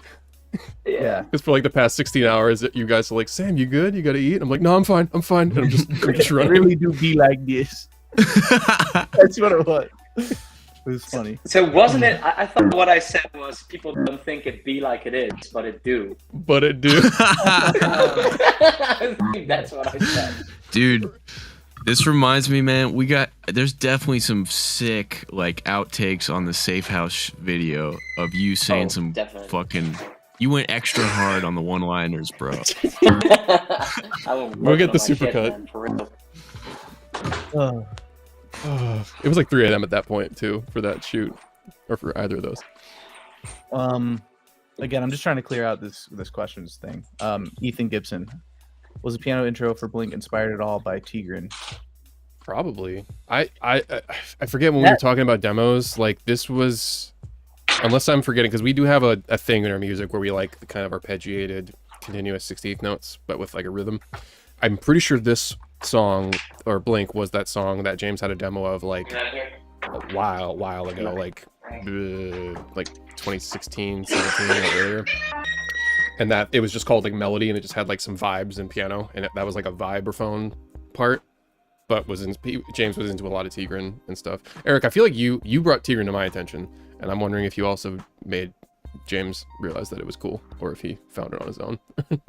I feel like it was your dude, fault. actually, I have like a very loose memory of like sitting in your apartment in Boston, and like I just found out about Tigran. Like we watched a video on YouTube. Yeah, you showed me a live video of the court jester. Yeah, that might have been it, but that was it's probably 10 years ago. Mind, yeah. That was a long time ago now. I was a lot smaller then. Yeah. Let's you guys want to go to the next song? Yeah, we can. It's a big one. Oh, yeah. Yeah. Oh, They're all yeah. big ones. Again, if you're if you've been here the whole time, or if you're new to the stream, we aren't doing a merch giveaway, but we will be doing one on socials. We'll make a post about it. Basically, you just fill out some actions to boost our numbies. That is the phrase of the Numbies. day. Get 'em up, get 'em Boost up, get 'em our up. numbies, or else we die. So I just want my numbies. yeah, we're gonna We'll be die giving anyway. away. You can see there the Light Years kick drum head. It's the only one made. It was James's for a long time when that album came out. We'll be giving away one more vinyl, 3 Danger Mansion Legend T-shirts, and 5 CDs. So, yeah. If you ask, James will shed a single tear on the drum head before he hands it out. But yeah. Drums sometimes sound like.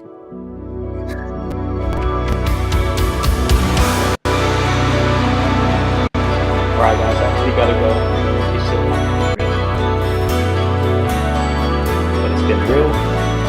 Have fun on the rest of the stream. Love you all. Talking through the song. Sorry for my voice. Pitch up. See you guys.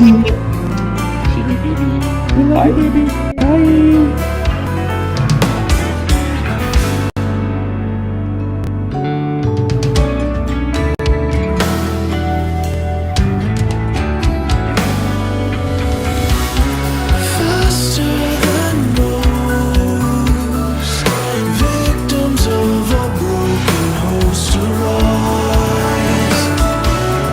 Unknown unknowns, a sinking feeling to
So, Sam,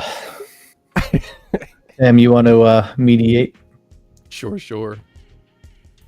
Well, as this this AI lo-fi comes in. All right, let's see what we got. Pretty obvious first question because we've been doing this. This is the vocal stream. As said, you might get repeated in each song, but it's a must. What is the meaning behind lyrics in Pure? The first fun fact I'll throw out before I throw it to Adam is that this is yet another working title song that made it to the final title, if that sentence made sense. The working title for the song was Pure, and we left it as Pure because we thought it had enough relevance to the lyrics. But how about the lyrics, Adam? Yeah, Because this funny. was you. If you guys don't know how old we are, we're like 48. 19. we're in the middle of that, and you know, hitting the big 3-0. Like, not that you're really old or anything, but you do start to think about like, oh, like I can't, you know, sprint up this mountain, or like, you know, I can't jump walk off up these this flights of cliff, stairs. or climb this tree unless you're Eric Palmer. But yeah, just kind of like physical ailments and maybe like overthinking what could be wrong with you if you're feeling sick or whatnot, and if it could be serious or not, and really kind of like the anxiety around like, oh, like, you know, you found something and you're freaking out about what it is, and you get really scared and go down the rabbit hole of WebMD, and it's like ends up being nothing, but like you're anxious and freaking out about it and can't go to sleep. Done that twice this year. Yeah, like it happens to everyone. I think I know stories from both of you guys that it's been a thing. And it's definitely happened to me too. So yeah. Yeah, I like thought my throat was broken a couple weeks ago. Oh yeah, I remember you just woke up and you were like, Yeah. I feel like I have strep throat, but I went to the doctor. I didn't have strep throat, and then I felt like a pop in my neck. Yeah, I literally stood up and was like, "Oh, that didn't hurt, and now it does. This is 30. It didn't Yeah. hurt, and now it does. That should be a shirt."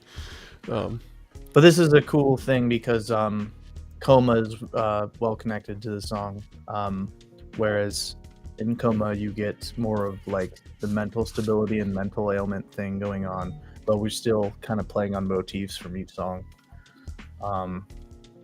Yeah.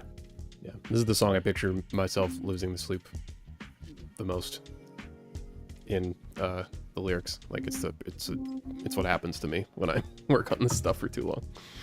Yeah. Let's see. We have a fun one here, unless any others popped up. But when can we expect signature lines of instruments, and what manufacturers do you dream of working with when you get the numbies?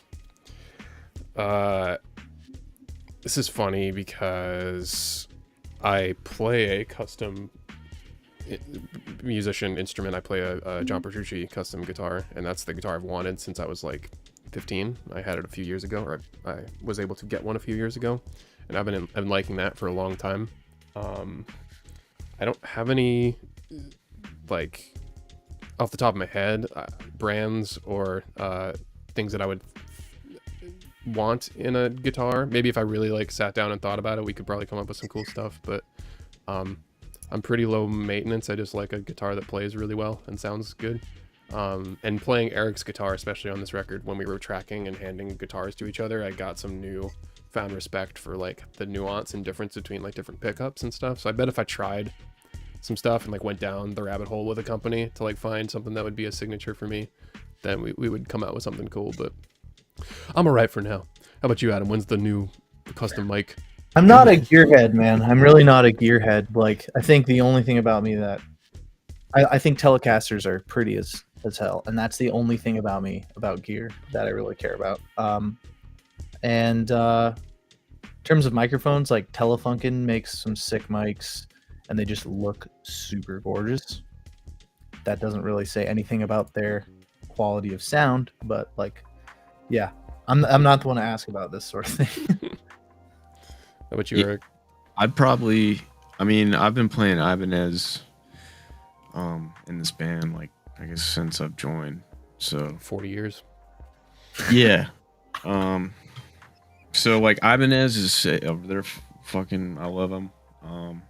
I think if I were to have like my dream guitar or whatever, it would honestly come down to like reliability and like the instrument like staying as stable as possible, because that's really what throws everything out of whack. Like if the neck is unstable and starts warping, or the intonation gets off or whatnot, that is like such a buzzkill when you sit down and like track, or you go to play and your tool isn't working or whatever. So I think just having the most stable, consistent instrument possible that like feels great, is nice and like a good weight. Those kind of things are important. And then the pickup stuffs are interchangeable, so you can just, that stuff can go on forever. But yeah, I think most importantly, just a tank of a guitar, I guess, that can take a beating. Nice. Yeah, I remember looking at the Aristides, I think is the pronunciation. Yeah, those are really cool. Those guitars at NAMM like 4 years ago or whatever it was with you. Just the concept behind a guitar without any wood, which is essentially something that would not like warp and get all messed up when it goes into different climates, like we would hope to when we tour. Unlike my custom Petrucci guitar, which is all like mahogany and older and all these like woods that just like get totally messed up when they go into different climates. So we'll see what happens. Not to mention a floating bridge, which is another thing for anybody trying to learn guitar. Just don't go nuts with the whammy bar. Just get a nice instrument that is in like the high hundreds or low thousands if you can save up for it, and convince your parents if you're just starting out. And that'll help a lot. It bums me out when like you're starting out playing guitar and you have to like play these very, very cheap instruments that are poorly set up, and you're like struggling to figure out, why don't I sound good? And you're kind of fighting an instrument that isn't set up well either. So yeah, that's a big thing. If you're playing a guitar that like you're not vibing with, like invest some money, like find somebody locally who like knows what they're doing, and like just pay them to set it up professionally, because that can just bring a whole new life to an instrument for sure. They're out there. Don't say you can't find them. They're out there. Yeah. Cool. I'm skimming through here and I'm not seeing any other crazy things. We're still holding out for the turntable giveaway whenever we end up doing our vinyls. We're super excited about this vinyl being the first one that we've printed. I think all of us in this band have wanted to do something like this ever since we put out our first album over 10 years ago. And it's like a nice, I don't know, tent pole in our band's history to be like, yeah, we did it, and are finally in a place where you guys are nice enough and like this music enough, or we fooled you enough to get you to spend enough money on all these vinyls, because we've been selling a good bit, a lot more than we expected, to be honest. So can't say enough kind things about that, and we'll keep giving you more things to buy as well, and try and diversify a bit as the year goes on. We got some thoughts, and we'll post some things and see what y'all think. Yeah, like posters, or like even like light blankets or something like that. Like different things would be cool. Don't want to just do t-shirts and CDs. Yeah, I was purely meaning at least 18 different more shirts. Sweatshirts, we need sweatshirts. I need a sweatshirt. I would rock a sweatshirt. I'm freezing in you. I bought my own band's vinyl. I did too. Okay, do you want to yeah, let's see. Let's keep this going. We have a nice little palette cleanser here. Should we play this one into the next song? Like, because I think it's kind of cool in the transition. If you want to, that could be a vibe. What sayest the chat? Are y'all still with us? That's how I'm gonna ask on stage and be like, "Hey guys, are you still with us?" We did a limited run of hoodies back with Retrospect. We need to do that again. And I hear nothing but good things about those hoodies. Like, oh yeah, I shipped them out. Like they were. Yeah. Oh, wait, yeah, I think I. Pretty sure. Yeah. Just saying, like, you know, like a hoodie's a hoodie is a hoodie. Like, if anyone was to say anything about it, that would be nice. Yeah, we don't buy like Gildan, like, I don't know the fucking model, but whatever the cheapest one is. Yeah. Yeah. Like, they're nice. They're nice. These are actually really nice. I'm jelly. Maybe we'll reprint a very special run or something. 10-year anniversary. How about that? Yeah. But for now, get your questions in. We're getting into the latter part of this record. So let's hear where we've been.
It's a ripper.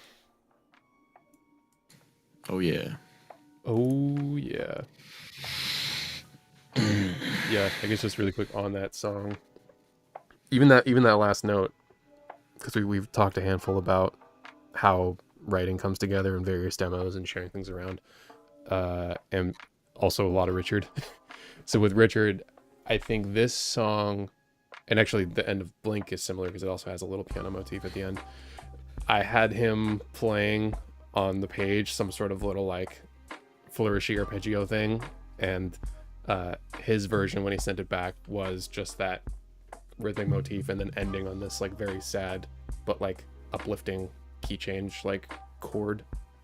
Maybe it's not a key change, I'm bad at music, but just like a nice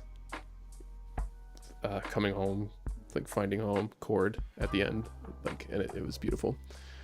So I thought that was worth mentioning. Also just all the like guitar tone comments and like Eric, the whole caveman section where we're just going like insanely heavy. There's that one guitar slide that gets me every time. The Yeah. and that, like, for anyone who doesn't like mix music, like,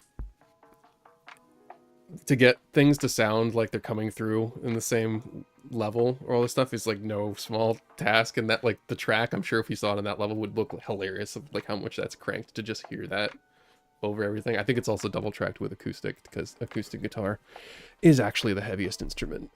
Prove me wrong. But just, it's so much insane drum work on the song too. Like, I love how the toms during that section right before Adam comes back in, he, instead of doing a fill all the way down, he goes up instead, oh yeah, which is like a weird like someone might think yeah, it's like just super musical and like fun the whole time, even though it's just like, to, you know, the average listener, it's just a lot of chaos probably, dude. And yeah, this was the first song James tracked drums, right, in the studio. Yeah, because the working title was song one. Yeah. It reminds me, because I remember when he started tracking the song, and like I think it's due to a lot of the fills, like the really cymbal focused fills that he does. Yeah. Whenever he would hit the splash, you and I would look at each other like, oh man, that's fucking awesome. Like every Didn't time matter that if the splash, fills the same or different. and then we assigned human anatomy parts to pieces of the drum kit. So yes, which we will not elaborate on further. Yeah, just get creative with, you know, just go into that on your own. But just explore that in your own time. But no, this one was tough. I'm selfish when I call it out, but I ended up mixing this track as opposed to the others that this track and the one before, because Adam Bentley of Archeco was on tour at the time when we were trying to release this as a single, and we wanted to make sure we hit all of our deadlines this year with singles, so we had a nice spread out release cycle for you guys to keep getting good high quality content, music. And just mixing this one was interesting because it was the first track when you track drums and you have a drummer like James who hits as hard as he does. The tuning of the shells can slip sometimes, so it was going like from section to section and picking our favorite parts, or like versions of the parts that we had written down, and sometimes the snare tuning would change a little bit and we would get like a different vibe. It ended up not being as much of an issue at all on the rest of the tracks, but just like getting started, like the drums getting used to the room, I guess, and how hard James hits. I don't think we broke any heads in that session, probably a few sticks, but it was fun to like realize that once we were tracking. It's like, oh, he went really hard, that's why the tuning is, and I kind of like it. It's a bit of variety to the mix. But yeah, I saw a couple comments about this, so I might as well respond to it too. Let's see, did I pin any of it? Okay, yeah, here's a so I did mention that the night before the video shoot, not only did I record some more guitars, we were like also like the week leading up to that shoot, Adam and I really solidified a lot of the vocal parts, so going into that video was interesting because it was a pretty fresh song on that side of things as far as like the solo and some of like the choruses and like the more important parts of the song.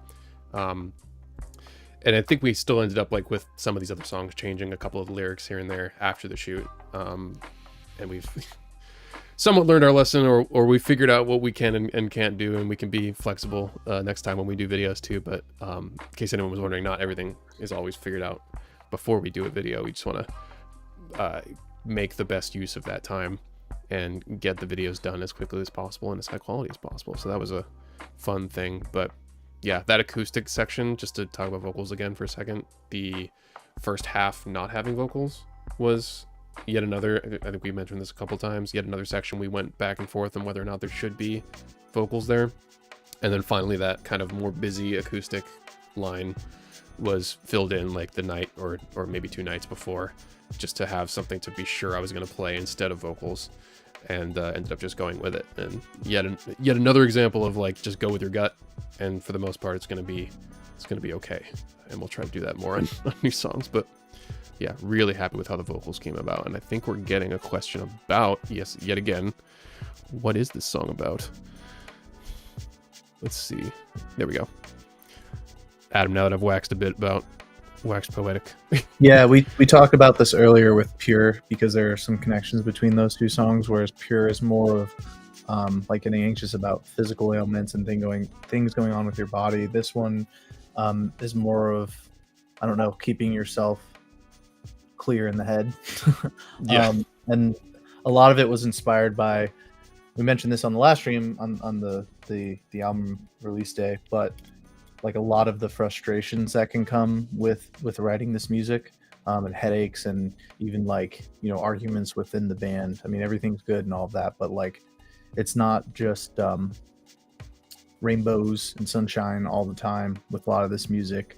And it's easy to kind of like get into little tiffs with your buddies in the group too, because it's like when you're working with something that's creative and that you're really passionate about, and someone's like, you know, I don't really like that part that took you 15 hours to play and that you or learn and write and that you really love.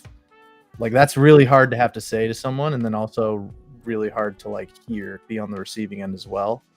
And just all the work that like goes into this, it's like just kind of represented in that song, and just being a little bit unwell because of all that. So yeah, I think that hits the nail on the head. Really quick one, that because we've been talking about production, I mix in Pro Tools. That's what I learned a little before Berkeley and at Berkeley, and I'm desperately trying to kick it because it is an archaic piece of software. If anyone is just starting out trying to learn music and want to stay excited about making music, go ahead and pick basically any other modern DAW, and you'll have a good time doing that. Eric and I have been messing with Studio One. Maybe if we end up getting more into it when we start doing some writing sessions, we'll open up like a Studio One chat on our Discord or something. I already have one at I work at Native Instruments with a bunch of really cool people. I learned today that the drummer of Time the Evaluator works at Native Instruments, which I thought was interesting. I'm chatting with him now. But yeah, I actually production stuff. I tracked all my parts in Studio One. Well, there you go. That's the sound. I've been doing like my cover stuff in Studio One too. Yeah, like it's really easy, but Logic is also really easy. Yeah. Let's see. Let's get another one for Adam.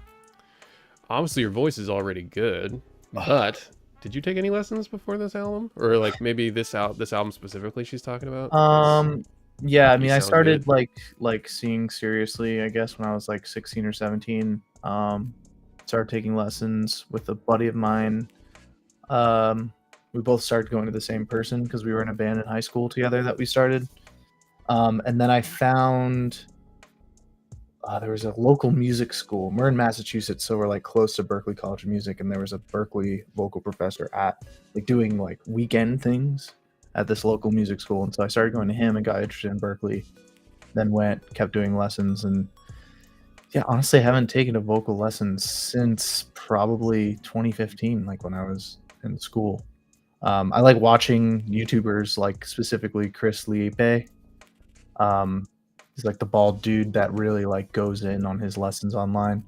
But yeah, not prior to this album, no. Would you consider me telling you to do it again? Yeah, I was gonna say, honestly, like like stepping into like the recording booth and workshopping things on my own and trying to figure out like what sounds I want and like exploring different sounds. Like that is a lesson in and of itself. So Just recording yourself, yeah. yeah.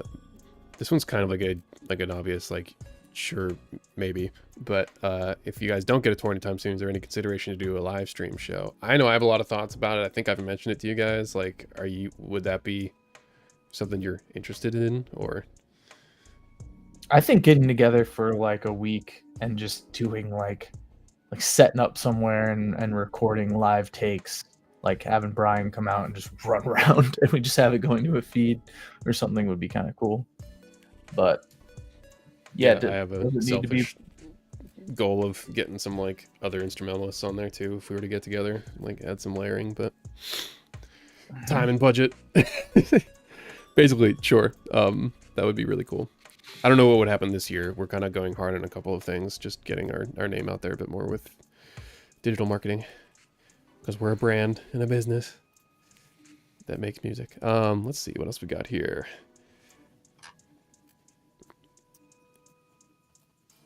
Yeah, we touched on this a little bit earlier, sort of about like why we released so many songs as singles, especially the last ones. We are super sensitive to the fact that this style of music, especially, its fans really like albums and the album experience. We are at a bit of a crossroads as a band where we're trying to really push ourselves into that next tier of awareness and like making us available for larger tours and really like putting our money where our mouth is and spending a lot of money on videos and promotion and all this stuff. And it's not easy. And so basically the short answer is if we were to sleep on a really good song that had a chance to do well as a video, we can't really pass up that opportunity, even if it does play well as the last track of the album. So yeah, especially at like this stage of the band, like wanting to grow an audience, like we kind of have to pick our best songs to make music videos. We can't just like save them for you guys at this stage, unfortunately. Yeah, and I'm even like curious how this will affect us like picking songs for future stuff, or like if we'll even like hop right into another album. Like there's been some rumblings amongst the group about doing some singles or some other stuff here and there, and just know I think in the back of our minds after the reception of this, we're definitely keen on doing another album again sometime, but it might not be the most immediate next thing. Let's see, we got one more here. Just more favorite bands. Their favorite bands are Sleep Token Animals, Leaders, and Avenged Sevenfold. All solid choices. Eric, Adam, and I have been going on for a bit. If you had a few favorite bands, if they're relevant to this record, or just maybe what you're listening to now. Mr. Bungle is up there. Shit, I yeah. really like Mr. Bungle. Yeah, I mean, when I was like in teenager, like I had, as Adam did, a big like Fall of Troy, like Terramellos phase, and those. Oh yeah, I like, never high school mentioned years. Terramellos, man. That shit, Ooh. yeah, that shit's so good. Yeah. Yeah, I mean, that I was like really into like the math rock, like American football, emo math rock stuff in high school, and then like got into like I was like listening to that, and then also like Veil of Maya and like metal, and like so. Yeah, I don't know. There are a few. Used to rock one of those Veil of Maya shirts, the big V. I remember Oh that. yeah, dude. Yeah, I remember that. I've been saying this like every stream now, but yeah, Coheed and Cambria, Fall of Troy, Circus Survive. When I was like early on in high school, I was like a Warped Tour kid for sure. So those were like my big bands. I mean, like in my adult life, like I really loved Sean. Yeah. Animals as Leaders, yeah, The Contortionist. Yeah, I went to Warped Tour once. Like one of my first shows earlier on was going to a Warped Tour with my dad. I think I was there for probably like an hour. It's so funny or because two. you're in Mansfield where they have Warped Tour. Mm-hmm. You literally walk out of your house, drive 5 minutes, and you could be there. Well, what's funny about where that is in Mansfield, it's literally on like the town line of, I want to say Norton, or east, something. So it's like it's barely in Mansfield, like way off the. But it's not far. It's honestly closer to my side of town. But it was literally right there. So much cigarette smoke. I was probably like 14, and didn't understand. I'd been playing guitar for like 2-3 years, so I knew who like Green Day was, and that was about it. But I don't think they were even playing. And I'm pretty sure I saw, like, I don't remember exactly which band it is, but I picture it being Parkway Drive for some reason. And like just going in, and there was like a So what year would have this been? This would have been, I don't know. dude, I could have been there, man, and like not known you. Yes, I mean, it's probably like 07 or 08 or something, right? Maybe, I guess like maybe a little. Yeah. 06 to 08, one of those. I'm just like Those blanking are at the moment. peak Warped Tour years, I feel. But like. I just remember this. If it was Parkway Drive or whatever like metal band was playing, they had a circle fit. The lead singer just called out, "This song's about how I'm gonna break Tom Brady's legs." No more Super Bowls for that pretty boy. Nice. And my memory is him being British, so maybe that'll help narrow it down. I just realized that. But I was like, as you were saying that in high school stuff, I was trying to think back of like what was on my like iPod Nano on the bus, listening to stuff. And one of the bands that I think is hilarious that I actually did listen to was Revocation, because James knows Dave from Revocation, but mostly the instrumentals off like their first record, which was just like metal, and I wasn't into like metal yet then, so I don't really know. Maybe that was like because it was a guitar thing. Anyway, there's a lot of stuff. I was literally in a room with Donovan from Hail the Sun. That's right. Last weekend, because my girlfriend is in Ice Nine Kills music videos, and they did like this Silver Scream like signing event at this hotel that they rented out, and I was just like, oh, this is really, really weird just seeing him. Yeah, just wanted to say that. Nice. Did you tell him he's your favorite? Don't say singer, just like you're my favorite. I think we've shouted out Hail the Sun twice on stream. Yeah, man. Heck yeah. Sorry, I'm looking at a couple others here. Yeah, real quick while you're doing that, since we're about to go on the last song, I just wanted to do a little bit more shouting out for the numbies. The numbers. So we're doing a sweepstakes thing. So similar to our album release giveaway, we're giving away a kick drum head, but this time it's going to be the only Light Years custom kick drum head that James or this band has ever had. He's had it for, like 5-6 years now. So we're giving away that. We're giving away a vinyl. We're giving away 3 Danger Mansion Legend t-shirts and 5 CDs. Basically, you just do some of these actions for us, and you get an entry. Now, if you're not subscribed, please subscribe. Some of these companies like YouTube, Instagram don't allow you to kind of bribe for interactions, but if you don't mind doing that, that'd be sick. And one specific shout out, I'm going to put it in the chat right now. We are an indie band, and we are from Boston, and every year there's a Boston Music Awards. Our friends in Bent Knee were nominated one year for this. There is an Indian rock category. If you guys wouldn't mind clicking that link and filling it out, I think it's going to ask you like, oh, what relationship do you have with the band? You can just type in fan, but please try and keep it PG, because we don't want any like negative things associated with nominations coming from us. So we'd really appreciate it. Yeah. Wait, can you send me the link in that private chat real quick? Yes. Here's the Boston Music Awards link. Thank you. And the sweepstakes link, it's weird. Like, I can't get Gleam.io to work with the Boston Music Awards link, which is why I'm sharing it with just you guys now. But the sweepstakes that we will be doing, I just linked in the chat. Oh, yeah, the QR! Go, codes, go, go. I got numbers! Get those fucking numbers! Ding, ding, ding. I don't have my soundboard. Just... Get that shit tattooed on your neck, dude. Yeah. Just right. That's like when we saw Clowncore in New York. They all had QR codes on their shirts. Oh yeah, dude. And just said thank you for they your had money. It on the backdrop. Yeah, they did too. That's the whole show. Next time we're just going to be covered in QR codes. So get the code and be our favorite. Cool. Yeah, really appreciate it.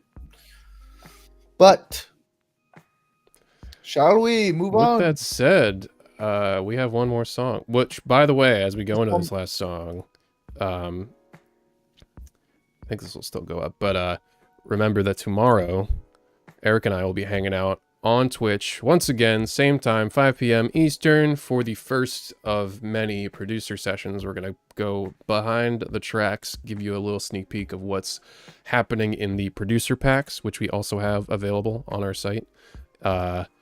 Gives you access to the stems from literally every song and guitar tablature for those of you who are interested and play guitar or just want to see some notes on a page that we spent a lot of time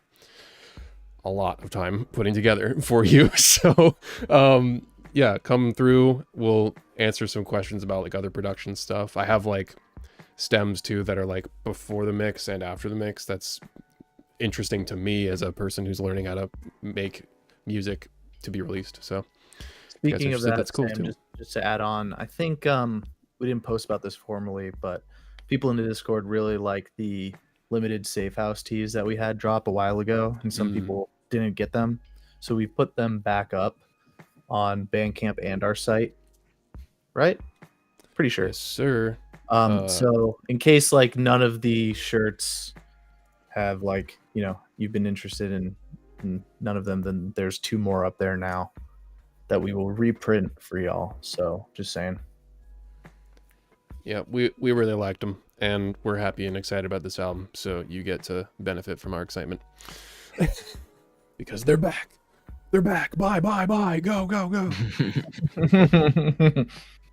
Consume. That's Consume. No, we don't make money. No, please. Consume. Consume. Ah! I love that. I love it when you do that. All right, before we lose all of our viewers, Let's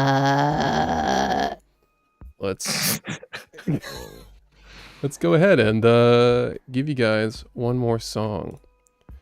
But this one more song. Oh wait! One more question. I feel bad because this guy.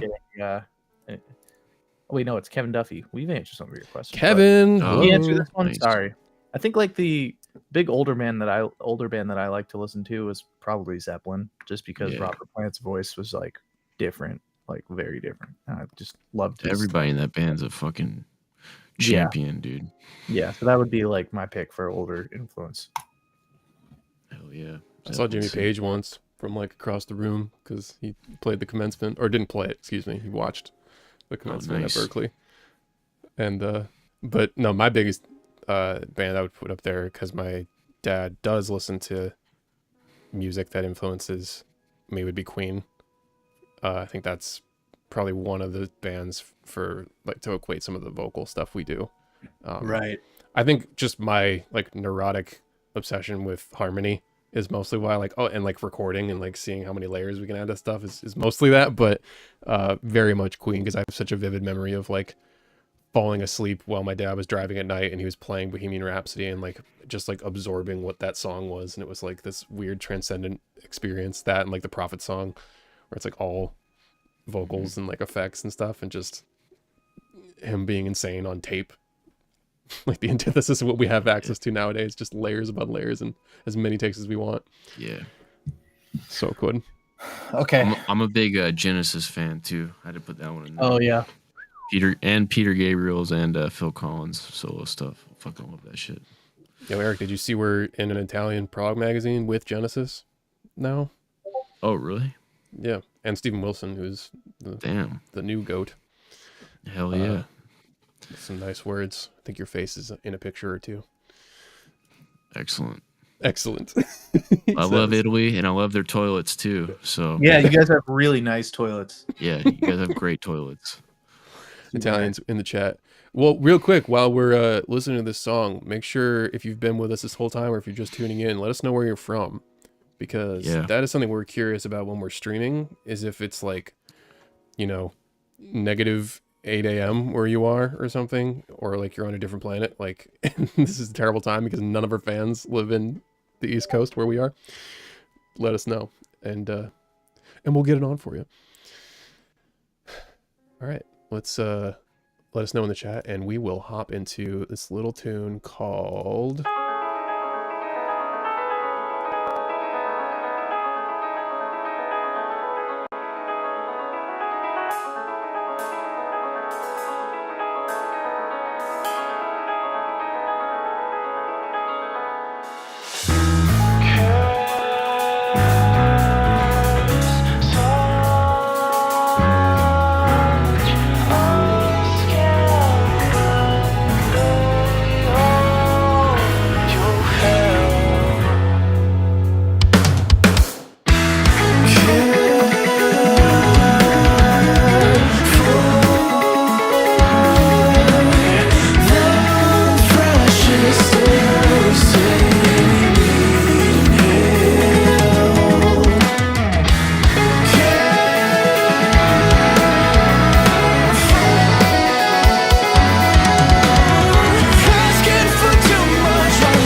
did it.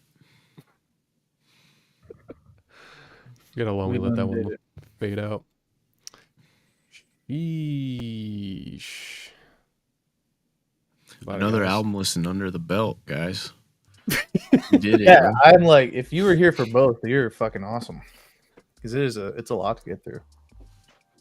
Yeah, why are you still here? It's over. Go home.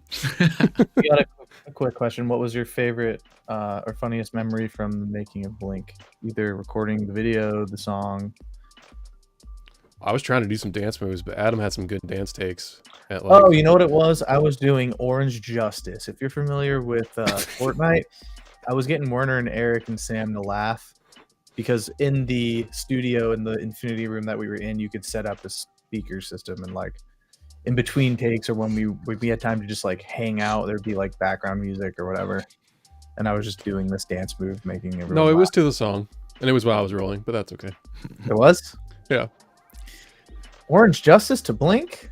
How am I gonna work that out? Oh. I was looking for something else to play, but we'll leak that another time. Also, like Werner trying on clothes, like him like stealing one of your guys' like button ups. That was James. That's James's button up, and it was honestly, if he wasn't wearing a base to kind of hide it, that shirt was way too big for him. That was No, it was funny. You could perfect. fill it out. It was perfection. Kevin Duffy is Sean Duffy's uncle, by the way. Oh, Our buddy Sean. oh hell yeah, Yeah. awesome. I don't know if Kevin knows. Yeah, Sean and I, we all go way back. We went to high school together, and he was our buddy in college at Berkeley. Fantastic Oh, fellow. That's amazing. Now we just need Sean in here. Yeah. Well, Sean's dance of choice is this, and I was Oh yeah, doing it. remember Yeah. that. Get a couple drinks in, and just vibing, just vibes. Werner's fit in the video was flashy. Yes, it was. Yeah, he's European, man. He's European. You got the That was fashion a nice sense. comfort one. Sorry if I derailed a question you had. Oh, did I? No. I was just highlighting that. My bad. All right, sick. You got it. Yeah, I saw a couple more questions about like when we're coming to play different shows. We are in the process still of like getting, what's the word? Booking agents and marketing together in order to pitch us for better tours, because for a band like us, as you could tell, Werner, who is actually in the US right now touring with Monuments, we are not always together, and even at this moment we're in very different states. Eric like halfway down the East Coast and us up here in the Massachusetts, Boston area. It's kind of expensive to get everybody together, so we can't just do every tour that we would like to do. And the more we can kind of return on those tours and make sure that folks are going to be there and help us pay for gas, essentially, the better, the more likely a chance it is we'll take it. And of course, not gonna lie, it would be nice to open for a band that is in the same scene or has a lot of listeners that would mostly like our sound. Like Ice Spice. Like Ice Spice, exactly. So that'll be see us on tour with Ice Spice next summer. Grabbing my da-da-da. I'm gonna make all of you answer this question, and there's one right answer. So This is Sure Eric's you, question, dude. Why? Why is it mine? Because like I feel like you're like the center of a lot of the like weird humor we have. Especially like you were like you're the heartbeat of this group. you're the one that makes Werner just act insane. And then when he acts insane, everyone laughs their ass off. Yeah, I don't know how I do that. I literally think of like first thing that comes to my mind, I just say it to Werner, and then he fucking loses his shit. Werner has like this funny soft spot for Eric that is like the best thing in the world. So So cute. sorry, I read this question and just thought about like humor and laughing, but that's probably the best part. It's like when we're vibing and just laughing our asses off. It's the best. Yeah, what's like the magazine interview answer? I really appreciate my bandmates because of their skill and mastery around their Talk about my tenacity. they're all extremely you know, technical, and we can record ourselves, and it's just something. Yeah, I don't know. I like when James like busts his ass trying to sit on a couch. That's my favorite part. Oh yeah, James can like sleep anywhere, and that's something. Yeah, that's a superpower. He'll That's sleep my like favorite upside thing. down off of a couch, or like, yeah, I don't know, hanging over a bench, like on the ground. He can just fall asleep, and I'm jealous of it. How about the crevice of a van? Yeah, Which is like up against the solid door. Sketchy. place. You do what you got to do, you know. He's got to get that 8 hours in. He's a big boy. He's a grown boy. Yeah. I guess real quick, do you guys have anything about this song? I know we've talked about it a bit at length he says, from the last stream, but yeah, sorry again for anyone who was disappointed that we gave away the end of the record, but we wanted to have a really cool video to showcase the song, and kinda what happens nowadays is if a song doesn't have a video, it kinda doesn't exist. You also just got to build hype before the album. We're just hype beasts. That song's good. It needed to be out. Plus, you would have been robbed of Derek's dance moves, and frankly, all of our, you know, moving our corpses on screen for you. But yeah, can't say enough good things about this song. Adam Bentley brought the mix home the way that we really wanted it. Guitar stuff was so difficult to track and get nailed down, but a ton of varied tones and takes, and the vocals finally pulling it all together. This also being one of the ones that the vocals, at least like the main hooks and stuff, were written pretty early on, which I think is interesting. And then, you know, towards the end, with like the influence of the rest of the record there, I think that helped fill in the gaps that we were looking for, especially like that build-up chant section that we were kind of stressed about, wanting to be like a big coming home moment. There's a lot of versions of that. Yeah, too many.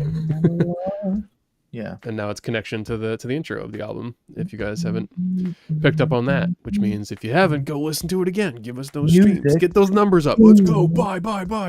Zombies. But yeah, I can't say enough good things about this song. Eric going in on all the leads and stuff. This was also a cool example of like section to section, Eric and I trading off like tracking. So some of like the more chuggy, like open sections. Also compositionally, real quick, because I don't think I ever mentioned the like more open sections that with just big open chords and chugs and like that big tom section leading into the outro. Like none of that stuff existed before I got my hands on this crazy arrangement of a song and said like, hey, this is dope. Let's take a break from the insanity and just get some nice big open feedback and crazy just soundscape stuff to balance out the insane amount of playing that we have to do live. Also just looking ahead to Eric and I having to play this live and wanting a break for our fingers.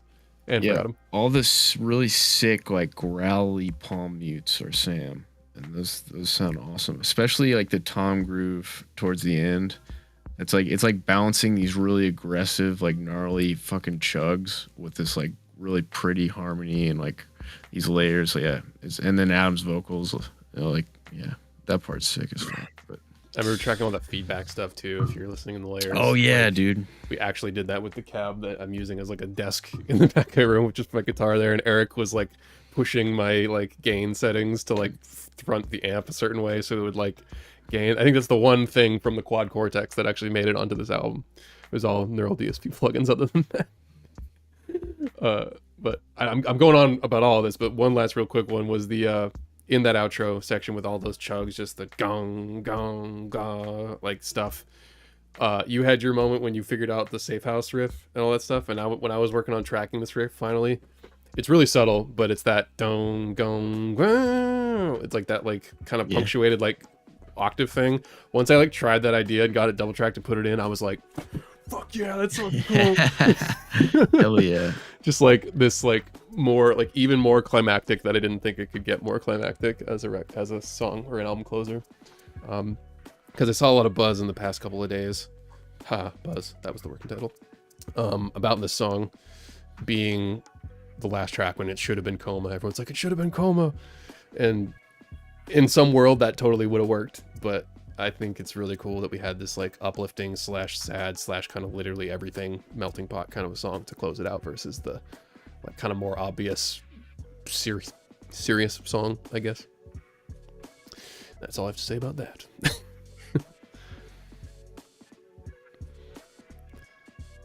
Cool. Enjoying this music, by the way. Oh yeah. we're just vibing. How about some royalty free? Royalty free. How about some future pop? Anyway, thought it was gonna be coming first time here. Yeah. I'm glad you guys are enjoying the sequencing of the album. We spent a lot of time on that. But yeah, Adam, let's do a quick recap for everybody. Let's see what we got. We have a. You want to just merch. run it back? Do you want to just run back the entire album? Yeah, might as well. You guys got another, 10, 15 minutes. We'll give them one of these. Yeah, just really milk it. Yeah, just go for it. For anyone who needed to wake up at the end. So let's run this back again. We got a merch sweepstake. Sweepstake, medium rare.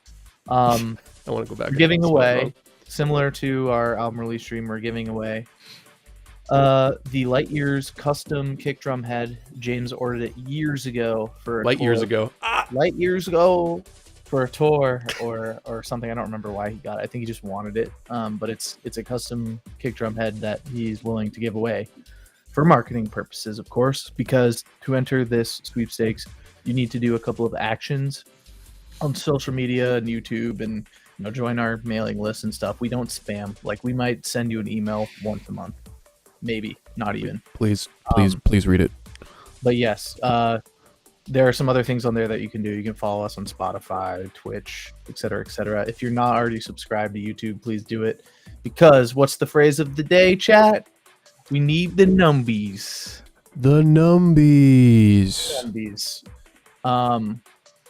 Yeah, so all that good stuff, and you'll be entered to win. It's a month long. You have a month to do it. So, and then lastly, like, what's the other shout? The one that it says in there, nominate us for the Boston Music Awards. For some reason, it doesn't work correctly.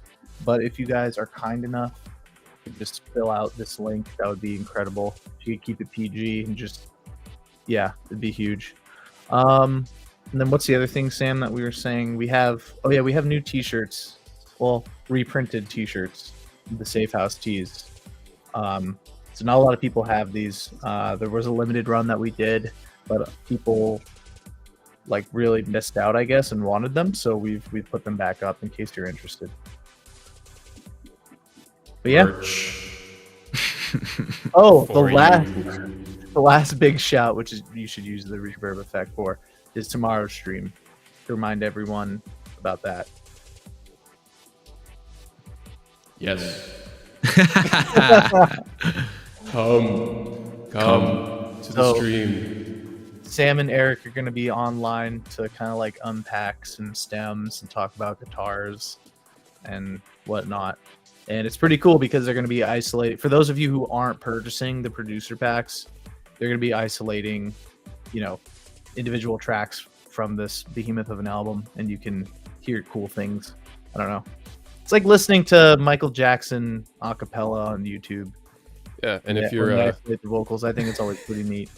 If you're interested in picking up one of these packs, you're getting a lot of stuff in said packs. Yes. So hey, don't break your computer scrolling down this list. as far as value goes, and we will enjoy this. And we will enjoy this. So like, yeah, it's just a lot of cool stuff. You might hear such things as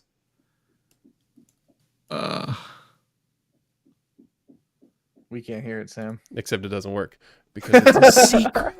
Man, I come to the stream. You gotta come to the stream. Yeah, man. Well, just come. It's gonna be. I can't promise it'll be like any good at all, but I can. But I can. Here, actually, no. I feel bad because Adam wanted to hear it.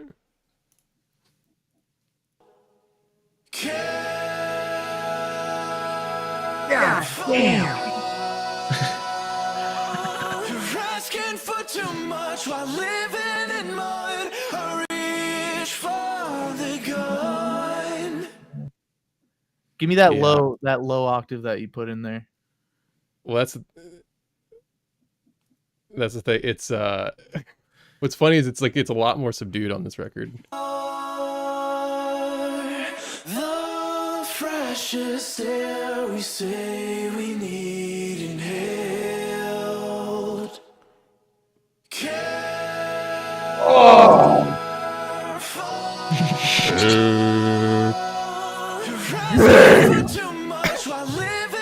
God damn it. Well, there you go. It's just gonna be a lot of that. But yeah, we'll break down starting with we'll break down. Just break down. Oh my gosh, can't find the button. Starting with the first couple tracks. So we'll start with Cradle and Prelude, probably in that order. No, Prelude and Cradle.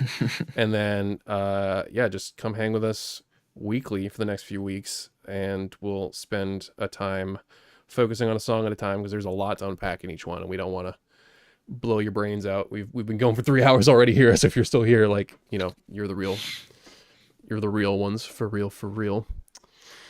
And yeah, it's gonna be a good time. So come and do the thing with us, you know. Yeah. All right, well, thank you guys so much again. We're going to try and figure out ways to keep doing this aside from the producer session streams. Join the Discord, because again, we are chatting in there every day. Maybe we'll start playing video games. I know I got to get on Rocket League with some people. So, yeah. That's true. Or you can just stick around and watch me do a bit of this. The gym! Here's a good fan outreach thing, Sam. You just start advertising that you're doing a 7-day stream where you don't sleep, and you just replay Luminaria nonstop. It'll go viral on Twitch. You remake Luminaria. I'm liking where this is going. So, thanks for tuning in, guys. Once again, round 2. And we will see you on a screen near you tomorrow, and then more in the future. So, yeah, take it easy. Get out.